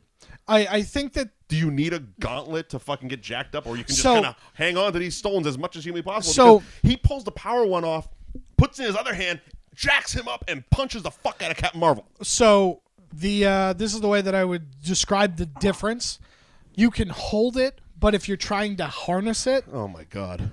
You know what I mean? Like, okay, it's a magical rock. All right, I'm poking holes. It's a magical rock. I know I'm poking holes. Right. So if I just pick it up, the movie's just too a good rock. for me not to poke holes. Right. If you pick it up, it's just a rock. Okay. If I then try to use the Power Stone, that's going to jack me up. All right. Because Thanos is a Titan, so that one makes sense. The Hulk is the Hulk because most of this is gamma radiation. Okay. And then the person that uses it at the end Barton is Barton. There's no excuse for Barton. Barton doesn't use it. I'm sorry. He's holding it in his hand. There's no excuse for that shit. Yeah, I think you're taking it too literally. I am. I gotta poke holes. Yeah, I think you're taking it too literally. Like I said, I love the movie. Go see it. Yeah. I've seen it 3 times. I'm still gonna poke fucking holes, but there's holes to be poked. So what we do here. I just think that there's a difference between holding it and harnessing it. All right, so we get back. They get back, and basically Nebula's just like, ha ha, fuck you. Well, we get back, and it was something I guess I just didn't. I mean, there's a lot to process in this movie because it is 3 hours. There's a lot happening. But on a second watch, before they went back in time, the only Cap gives a very moving speech to which Rocket and fucking Ant-Man are like, he's really good at this shit. Yeah. But the only person to really say something is Natasha, and she's the one that goes, "I'll see you guys in a minute." Yeah. That got me on the second round. I'm like, oh no, gutting. No, because they all go back and she's not there, and Barton's all fucked up. Yeah. Because I mean, I don't think we said it, but it doesn't matter. Spoilers. You've seen this movie. She dies. Yeah. Right. Okay. Here's another thing about her death. It didn't. Her death and Gamora's death did almost nothing for me, and I was thinking about this in the car today. I feel the reason is because of the way they shot it. Yeah. I feel we needed like a Hans Gruber type of shot where they're falling. We see because we see them falling for a minute, but both times they cut to Thanos and they cut to Barton. We needed to either see or at least hear the thud. A thud. Yeah. I'm not saying you need to see a body explode. It's a PG-13 movie. But you needed that thud, that impact, something to punch you in the gut. All we got was a beautiful score and Thanos crying and Barton just kind of wincing. And it's like, I feel that's right. Because we see Tony Stark die. Yeah, right. Spoilers. But we see him die and it's like, holy shit. Yeah. Like that got me. But this did nothing because we just cut back. It's like they die off screen and we cut back and it's just like they're dead. Yeah. Yeah, it wasn't as punching. Like a Sega 94 hockey where little Wayne Gretzky's blood is coming out of his head. Watch Swingers. They do a whole thing about it. Yeah. Anyway, right. But that's the shot we got. So whatever. Anyway, we get back. Yep, and we get back. And get back. They're putting the stones. Tony makes a gauntlet quickly, even though it took the elves like a whole colony of them, and then they all got killed to make this thing. Yeah. But he's Tony Stark. He figured out time travel in 5 minutes. Yeah, right. So he makes a Iron Man gauntlet. To be fair, he probably made it before that moment. Well, they were still making it as they got together there. Really? Yeah, it was still going, I think. Whatever. Who I don't know how much time passed between them getting off the time travel portal and fixing the gauntlet fixing up the gauntlet or whatever. But they're going to put it on the Hulk because it's gamma radiation that it emits, and so the Hulk is gamma radiation, so he's going to be the one to harness it because he'll be able to handle it the most. Right. And so he throws it on and he snaps, and we see life return back to this world. Right. It was very subtle. It was very because it was just birds and plants. Birds and plants. Yeah, birds and plants. Oh, that's right, because plants are life. Yeah. Yeah, it was birds and plants, and so it was great. And then Clint's wife calls him, and that's how you know it's real. Yeah. Laura? What's her name? Laura Cardellini? Lauren? Yeah. From Freaks and Geeks. Yes. And then Ant-Man gets shot through the fucking wall. Yeah, well, because that's because while all that's going on, fake Nebula gets old Thanos into the She hijacks the time portal and brings his ship, which crashes through the goddamn roof, and then just basically blows the fucking shit out of everything. Again, though, Ant-Man lived because he went small. Bullshit. Yeah, whatever. He took a missile to the face. Yeah. Anyway. And so basically they realize that Thanos is here and they got to he's trying to find the gauntlet cuz he's trying to undo some shit. And so basically the whole compound turns to rubble. Yeah, they blow the shit out of it. They blow the shit out of it. Hulk is trying to hold up a section so that War Machine and Rocket don't die. Right. While it's flooding. Clint is trying to escape from... He has the gauntlet. Yeah, and he's trying to escape from Thanos' army. The dogs with it, trying to get out of there. And then basically that leaves Tony... Amazingly, Iron Man, Cap, and Thor landed together. Yeah, and they're like, look, we got to go. Let's go fight them. And so... We didn't spend any time on Thor, though. Because he did, they went back to Thor: The Dark World. Yeah, and we got a great scene with Rene Russo, who came back for this movie. Yeah, where it was that was the scene that really basically snapped Thor out of his bullshit. Yeah, correct. Where basically, because even in the moment, Rocket's smacking him in the face. He's like, "Come on, we gotta fucking do this." There's a lot. Look, your mom is really dead. There's a lot of people that are only kind of dead. We gotta do this, and Thor just fucked off. Right, and it took his mom showing up, being like, "You're not look, you failed." Yeah, and she knew. It was a very funny line. Where he's like, "I never said I was from the future. I'm totally from the future." Yeah, but yeah, and she just snapped him out. She's like, "Look, you failed a lot, but maybe you weren't supposed to be this guy. Maybe you're supposed to be the guy you are, and not right." Basically, she pushes him to be the person he is, not the person who he's supposed perceived to be. Yeah, right. exactly. And that kind of brings us to where we are, where Thanos is just sitting on a rock. Yeah. And we get the 3 core Avengers there. Yes. And he's basically, Thor just like, it's a trap. And, and Iron Man's like, I don't give a shit. Yeah. He's like, okay. Let's do this. Summons lightning. He gets all suited up, braids his beard. That was cool. Looked a lot like the Man Animals. Yeah, right. ImageInsiders.com. It's a Battlefield Earth. Yeah, it's in the archives. And they just start fighting. Let's throw down. Let's fight, monkeys! Right. So they're beating the bag out of each other. And one thing about Thor from Thor: The Dark World, he gets the hammer. And this is the thing that I want. This is the thing I now need to watch Thor: The Dark World to see if this happens, because Thor to see if he loses his hammer. To see if he tries to grab his hammer, and it takes a little bit. Because Thor took it. What do you mean? Oh, so in Thor: The Dark World, is there a scene where Thor is trying to summon his hammer? The actual Thor: The Dark World Thor. The actual Thor: The Dark World. You know what? Probably not. I'm going to have to see it. I have to now watch this movie to see. It's literally one of the ones I don't own. And right. We're sitting in my movie library. Right. It's one of the ones I don't own, but I think I have a DVR or something. I don't think so. I'm going to have to check it out because I need to know. But basically, Thor brings Mjolnir back and has Stormbreaker. Was it? Mjolnir? Is that how you say that? That is how you say that. All right. And so they're fighting. I was going to say hammer. He's got 2 hammers. He's got 2 hammers. Hammer and an axe. And they're going to town. And Thanos is kicking ass. And here's the thing. A lot of people have commented online about how Thanos is holding his own with 0 Infinity Stones against 3 of the most powerful Avengers. Yet when he had all 5 of them, he was having trouble holding them off. Well, and here's the logic I'm thinking of. This is, and we see it when we first see the 2014 Thanos. This is a much more violent Thanos than the one we see in Infinity War. Right. He's going planet to planet, murdering, slaughtering people. Yeah. Like he even says, like, he's like, I will dispatch you the Ronin ship, because they're in the Guardians movie at this point. Right. And she's like, he won't like that. He's like, well, the option's death.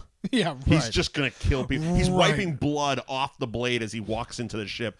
This is a much younger, more violent Thanos. By the time we get to Infinity War, he's almost... He's no longer going system to system killing people. Right. He's looking for the stones to just rest. Right. He's also in mourning. He just killed his daughter. Yeah. That was kind of a big thing for him. Right. Cried like a bitch. Yeah. Well, the other thing too is that he knows he can't kill Doctor Strange. Doctor Strange has to give him the stone. True. So the approach I think is people were commenting more on the fact that he was much more, he was stronger, much more aggressive, and I feel it's because he was younger and he was still killing people. Right. He wasn't trying to find stones in 2014. Right. Yeah. He was going system to sense. system, slaughtering dudes, and I mean wiping blood off his blade. He's killing people. Right. And so it leads ultimately to Thanos dispatching of Thor and Iron Man. Yep. And Captain America goes toe to toe with him and breaks his shield. Yep. And that's where Cap is able to pick up the hammer. And easily, no matter what's, like I said, I saw it with a marathons group, and I've seen it twice other. They all have the same reaction. The fucking theater explodes. Yeah. Because he's going to kill Thor. Yeah. He has Thanos has Stormbreaker being pushed into Thor's chest, much like Thor did in Infinity War. Right. And we get a close-up of the hammer lifting And then all of a sudden, the hammer smashes off of Thanos, knocks him down, and then takes back off, and fucking Cap catches it. He summons lightning, which people had a lot of problems with, but I think Odin said... It's whoever has the hammer. If you're worthy enough to wield the hammer, you have the power of Thor. Correct. That is exactly what it is. Thank you. So, read a book. Yeah, like that's it. It's Thor. Man, it was so fun. And he's beating ass with it. Oh, he's kicking ass. But he's now with a shot. I want that shot of Captain America and he's standing across from Thanos alone as his entire army is behind him. I want that shot blown up on my wall. Oh, absolutely. It is the coolest shot in that movie where it's Captain America about to go toe-to-toe with an army. The only thing missing from that scene is him needing to say, I could do this all day. Yeah. But instead, we get On Your Left. Again, that I didn't catch that till a second viewing. So it's Cap and Thanos are beating ass. Yeah. And then Thanos basically opens up a portal. I don't know how this all happened. I'm done poking holes. Yeah, he's basically his army whole shows up. army shows up. They got big ass dogs off of chains. I didn't even see half these fucking things in Wakanda last movie. And then we get Sam in his ear. On your left. On your left. Which is from Winter Soldier. I think the first time I was so just jacked up. I'm like, oh, this is the moment that I didn't even process on your left. And so Sam, basically in the beginning of Winter Soldier, Sam's running, and Captain America is literally running laps around He's lapping him. And every time he says on your left. Yeah. And so then all of a sudden a Doctor Strange portal opens up and out flies Sam. And then you got Black Panther, you got all Shuri, hell's about to blow up. and then like 40 Doctor Strange portals open up. And everybody shows up. Everyone comes out. As I mentioned earlier, yes, the Ravagers. Howard the Duck is there. Everybody. And everybody. Gwyneth Paltrow shows up in what I guess is the rescue suit. Medic? Rescue? Medic? I don't know. Yeah. Whatever. Iron Woman. Yeah. It's a blue Iron Man suit. She's ready to kick ass. Scarlet Witch shows up. Everybody. Fucking the Guardians show up. Spider-Man got a huge pop in the fucking theater. Spider-Man's awesome. A huge applause. I just love that in the middle of the fight, he finds Tony Stark and then basically explains what is happening. Yeah, see, this was the thing, and I mentioned Luis earlier, because in Ant-Man and the Wasp, Luis has the incredible recap. Yes. Which I would have loved, but we would have had to not have this one, and I'd rather have this one. I'd rather have this one. I'd rather have Peter Parker's explanation. The idea that Peter Parker is basically Tony Stark's surrogate son is amazing. And so he's basically doing all of this. His entire motivation isn't just for his daughter, but also for his surrogate son as in Peter Parker. The first thing he says to Cap is, I lost a kid. Yeah. Like, that crushed him. Oh, that was the thing, even back after they took off, when they met him in his cabin, and he's sitting there washing dishes, and he looks at the picture of Peter Parker, and that's what sent him into the lab to figure out time travel. Because he's like, he needs to get him back. Yeah, he needs to get the kid. And so... And yeah, his explanation was great. Yeah, I woke up, and you weren't there, Remember but the we wizard were in was there. Space, and I got dusty, and then I woke up. I must have passed out because you weren't there. Doctor Strange was there, and he says, it's been 5 years. They need our help. And then all this sparkly shit started happening. Yeah, it was so fun. And he starts hugging him. He's like, oh, this is nice. This is nice. I can't wait. Tom Holland is my favorite. He's a gem. He is so good at playing gem. Spider-Man. Yeah. He is the best Spider-Man. Oh, absolutely. But it's absolutely fantastic. Huge battle ensues. Everybody gets a moment. We get of course, we finally get the line. Yeah. Avengers assemble. Oh, goosebumps. Yeah. He fucking calls the hammer, grabs it. Thor's got fucking lightning. Everybody's ready to kick ass, and he just fucking screams, Avengers assemble. Fuck, that was awesome. Yes, it was. Fuck, that was awesome. Yeah, and that's then what this movie was about. Yeah, it was all about that moment. And then it's just fucking kick ass. Drax is stabbing the fuck out of some dude in the back of the neck. Yeah, it's everything. Everything is perfect. It's phenomenal. And then we get so Scarlet Witch shows up. Yep. Which, again, another great line from Thanos where she's floating and she's like, you took everything from me. And he's like, I don't even know you. Yeah, right. And she's just like, you will. And she starts beating his ass. Yeah. And the look on her face was awesome. She wasn't worried at all. She was kicking his fucking ass with a smile on her face, ripping his armor apart to the point that Thanos basically has to retreat. Yes. And he's literally going to kill all his troops just to Yes. get out of this situation. Yep. Rain fire. Yep. And his ship starts bombing fucking shit. Yeah, and basically... Oh, man, it was awesome. And then Captain Marvel shows up. Well, and the guns lift up as everyone's getting their asses Yeah, like, whipped. what is happening? And yeah, they're like, what's shooting? And they're like, oh, something's in the atmosphere. And Captain Marvel bombs through the fucking ship, Yeah. destroys that. Fucking Peter Parker's all fucked up, but he's holding on to the gauntlet because Yeah. there was kind of a rugby game with the gauntlet. Yeah, there was. Clint had it, and then Black Panther had it, which was a great callback to Civil War when Clint goes, "Hey, I'm Clint," and he's like, "I don't care," but he knew his name. He Right. remembered his name. He's like, "Clint, give me the thing." Yeah. So he got it. Then Peter Parker got it. He's flying on Valkyrie, which the fucking Pegasus was fucking awesome. Yeah, right. And then Peter Parker drops down, and he gets blown up with the fucking bombs. And then Captain Marvel drops another great and he's just like, "Hi, I'm Peter Parker." Hey, Peter Parker, you got something for me? Yeah. Hi, Peter Parker. Oh, and then we get the girl power moment, Yeah, which was really cool. which was awesome. That was really I mean, cool. logistically, it makes no fucking sense because None of you know each other. Gamora comes from one side, Nebula comes from the other side. Even though they were both together, but we had that reunion with Yeah. Quill as well, where she kneed him in the balls, missed the first time, caught the second. Yeah, you missed the first time, and you got them both the second We time. got there was a choice between this guy and a fucking tree. Yeah. But all the girls come together. Yep. Even though Captain Marvel didn't need the help, she just bombs past everybody. But Yeah. we need to get them into the Yeah, fight. hooks up. Somebody get into that shitty van. Yep. Have we seen a shitty brown van anywhere? Yeah, It's right. in the middle of a war zone. Yeah, and we so- get the Wasp calling Steve Rogers Cap with a little wink and a nod because she made fun of him in the other In movie. the other movie. Everything It was- meant something. It was so good. Everything from all the movies meant something. Oh, this fucking movie was so good. Like, you could watch Infinity War and Endgame Yeah. and get it. It's a good movie, good pairing of movies. But This to me is. I mean, I look at it very much like Kill Bill. It's Yeah. good when they're both released. When I finally have it on Blu-ray, it's going to be a wonderful 6 hours. Yes. it's going to Yep. be an amazing 6-hour burn because Correct. them together are so good. yes. You know what I mean? Yeah, and so then So we hotwire the shitty van. Yep, we hotwire the shitty van. We're gonna have I'm to winded. get it. Yeah, we're gonna have to get it back. Basically, more fighting happens, but Because Thanos they have to get all the 2014 assholes Back. back to the future or back to Right. the past or whatever the fuck we're doing. right, exactly. And so And so Captain Marvel has the gauntlet. She's hauling ass towards the van. quantum realm thing. Right. And which the quantum realm never really came up. We never No. really went to the quantum realm. well, it was just how they did the time It's travel. just how they did the time jump. Okay. So she's bombing ass towards that. I'm not sure what she was gonna do with it. Right. What was her purpose? I don't know what her plan was. Because was she gonna throw the glove in there? Because I that guess. doesn't how's that help? I don't know. I don't How's know how help? that. Anyway, Thanos fucked it up because he threw his sword at it. Yeah, right. Broke it, and so now we got to do Plan B. All right. And so Thanos has the glove, and we're basically trying to. Yeah, because he fucked Tony up because Yeah. the glove drops.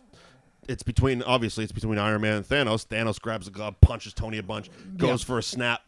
Captain Marvel, Stops him. that fucking that not a headbutt. Yeah, right. The she no sells cells. the shit out. She Hogan's the headbutt. Yeah, but it was great It was because awesome. because that was what was missing the last time, and without her being this like crazy super powered Superman, Right.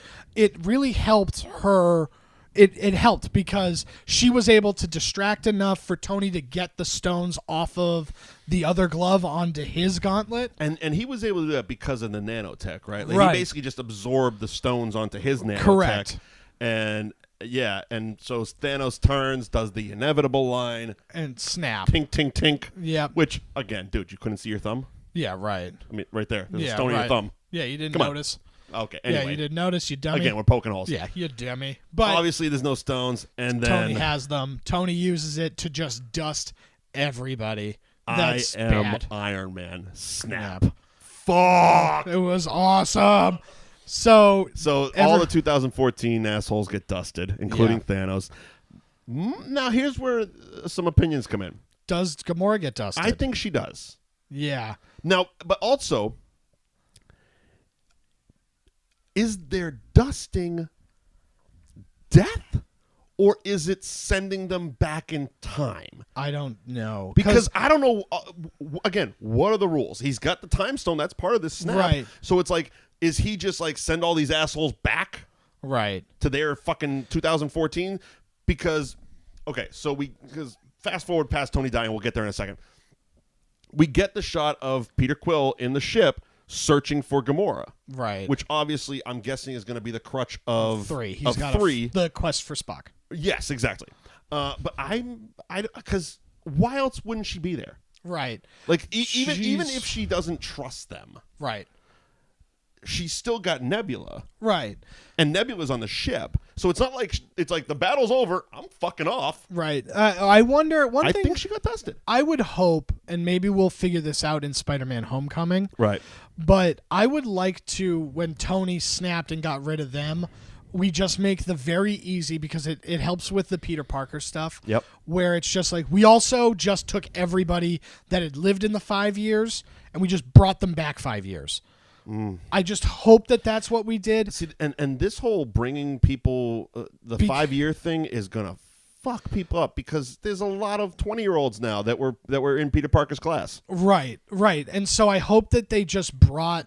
I don't know. That's a lot of complicated shit, man. I know. Because the whole point was just, because even Caps kept saying, just bring them back. Don't change anything else. Don't change anything. Just send these people back. Yeah. I don't think so. Because it's tough. It's a lot of explaining. I think it's easy to explain if you're just like, because the problem is with the Peter Parker stuff, right? Because everybody's done, and we have the funeral for Tony, and we see everybody kind of return back. He's dead. Yeah, he dead. He dead. But so we the issue that we have is like you just said, Peter Parker's classmates that didn't get dusted, because he reunites with Ned, and we see everybody going back to class. Is now they're all 5 years older. I think out of convenience they were all just snapped. Right, but I think that's what's going to happen. I think they were all just snapped. Right, but at the end of the day, it's like it would just be easier at least his friends. It would just be easier if we just brought everybody back to the original snap. And you're going to have to explain it, right? Yeah. You're going to have to take the first couple of minutes of Spider-Man Far From Home. We'll find out. I mean, if Spider-Man Far From Home takes place in 2023, right? That's where we are in life. Because that's the problem. The problem is that now this Marvel Cinematic Universe is a few years ahead. Right. And so that brings the question, and I was having this conversation with somebody about Far From Home. Right? Far From Home is the next Marvel movie. It's in a couple of months. June or July. Yeah. June or July. And whatever month The Lion King isn't. Yeah.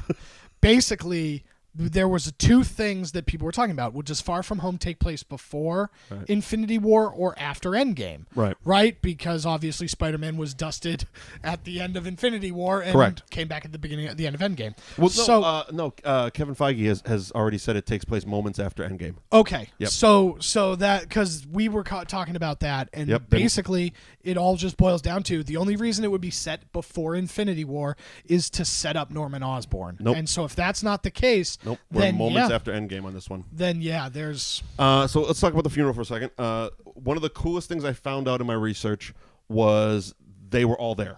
Yes. This wasn't trick photography. This wasn't CGI, except for Hulk and Rocket and stuff. Right.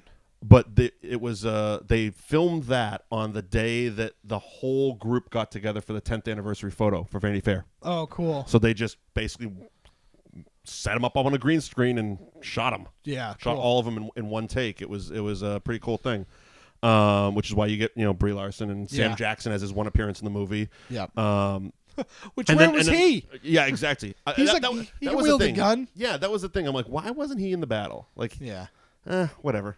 Whatever. And even the woman, what's her name? Maria Hill. Maria Hill. Yeah, she should have been there too. Where was Thunderbolt? Whatever the fuck his name is. Ross. William Hurt. Yeah. And but we do, of course, because the internet is what it is. This is a great fucking 3-hour movie, but all anybody wants to talk about, who the fuck was that kid? Oh, that was the kid from Iron Man 3. I know who it was now. I didn't know. Oh, I knew exactly who it was.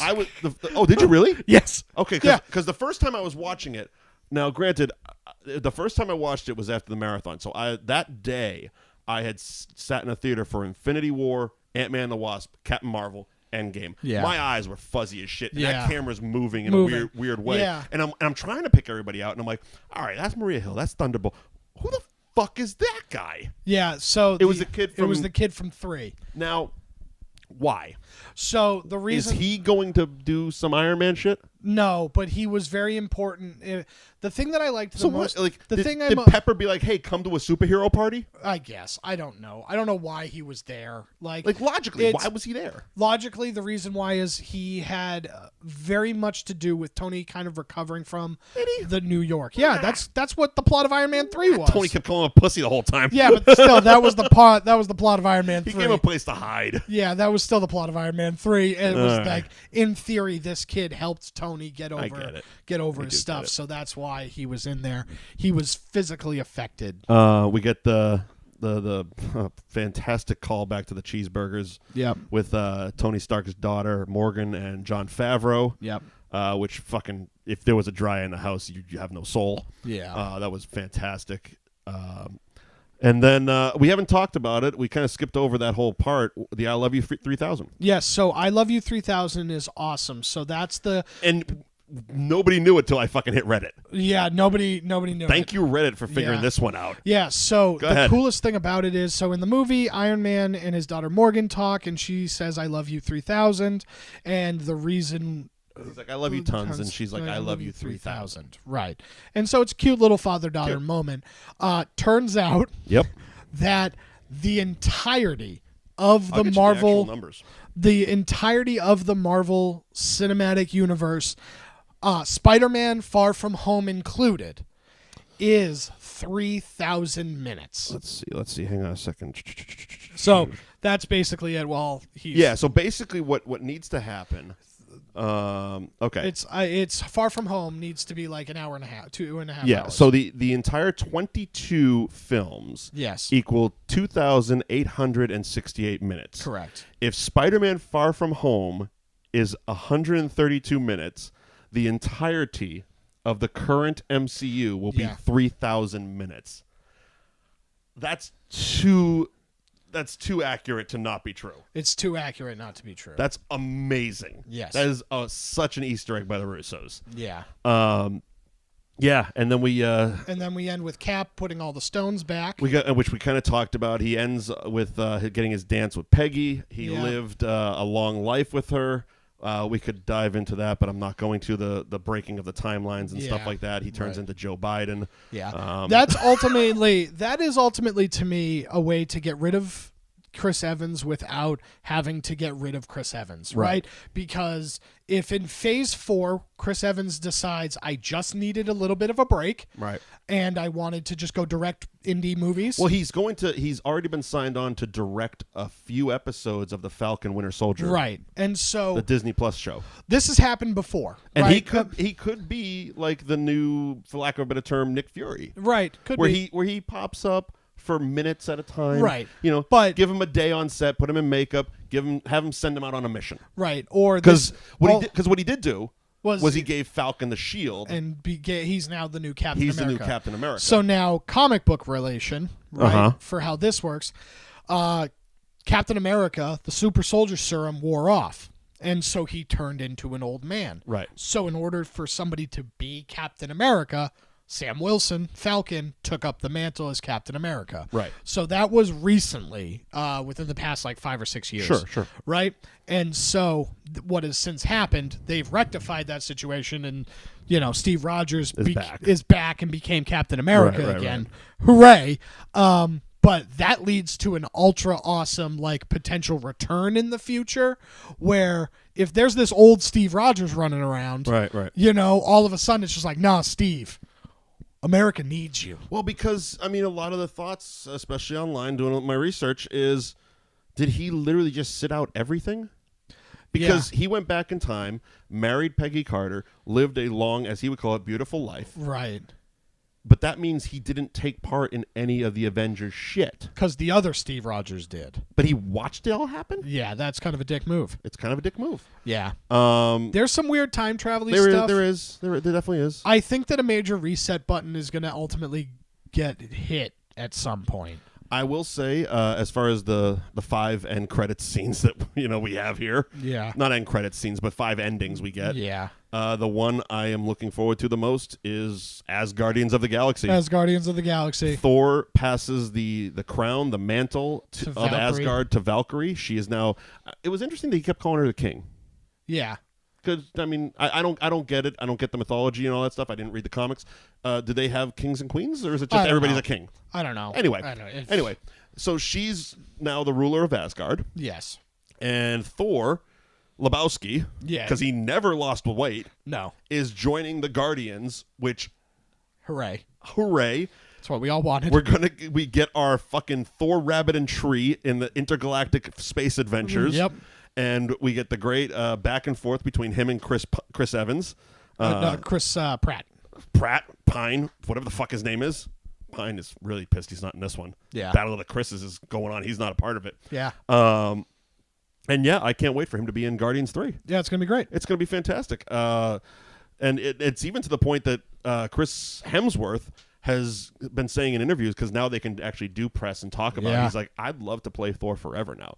And it was, he was one of those. I'm done. That after Dark World was like, fuck this. Yeah, and I think it was because it wasn't fun. Like, this portrayal of Thor, whether it's Thor Lebowski or the one from Ragnarok, that's because he's an in-shape guy to begin with. Mm-hmm. This isn't like a Chris Pratt who kind of muddies that line a little bit like an in-shape, out-of-shape guy. Yeah.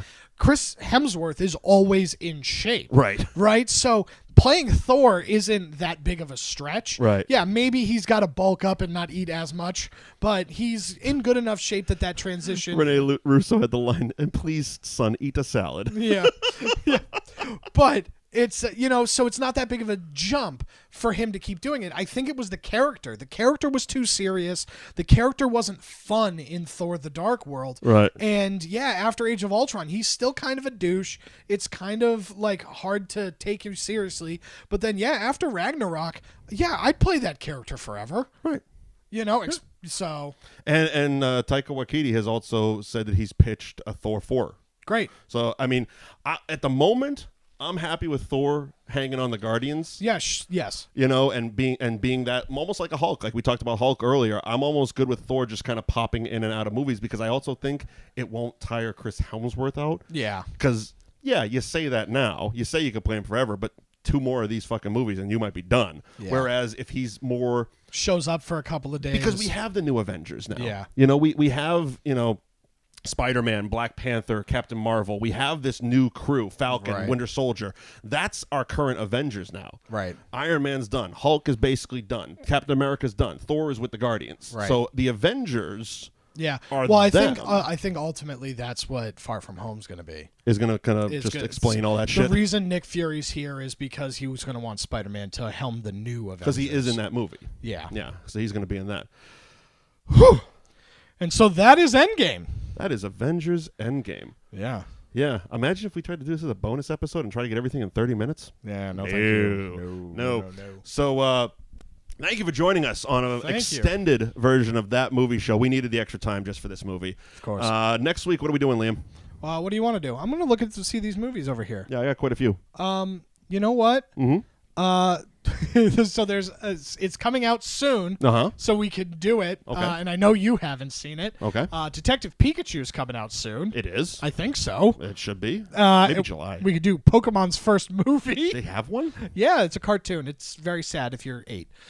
Jesus Christ. So we could do that. Otherwise, I'm just looking around seeing. You know what we haven't done? What one? Let's do Star Wars Episode 4. A New Hope. A New Hope. Yeah, sure. All right. That'll work. So next week, A New Hope. Thanks for joining us on That Movie Show. Mike Wendt, Liam Stryker. Join us on social media at Mike Wendt, at Liam NAI, hashtag That Movie Show. And please, you see how convoluted this is figuring out what to do? Let us know what you want us to review. Absolutely. Hashtag That Movie Show. After that, it's going to be John Wick. John Wick is coming up close. 2 weeks. Okay, 2 weeks. And then we're probably going to have to get into Fast and the Furious because Hobbs and Shaw looks bonkers. Can't wait! Looks bonkers. That trailer is hilarious. But yeah, you can find all of our audio and video archives on NewAgeInsiders.com. Subscribe on any podcast app to New Age Insiders Pop. And that's it. That's it. Radio shows on Saturday mornings at 9 on North Shore 1049, NorthShore1049.com. And I guess, we'll see you next week. Bye, everybody. Star Wars. Bye-bye.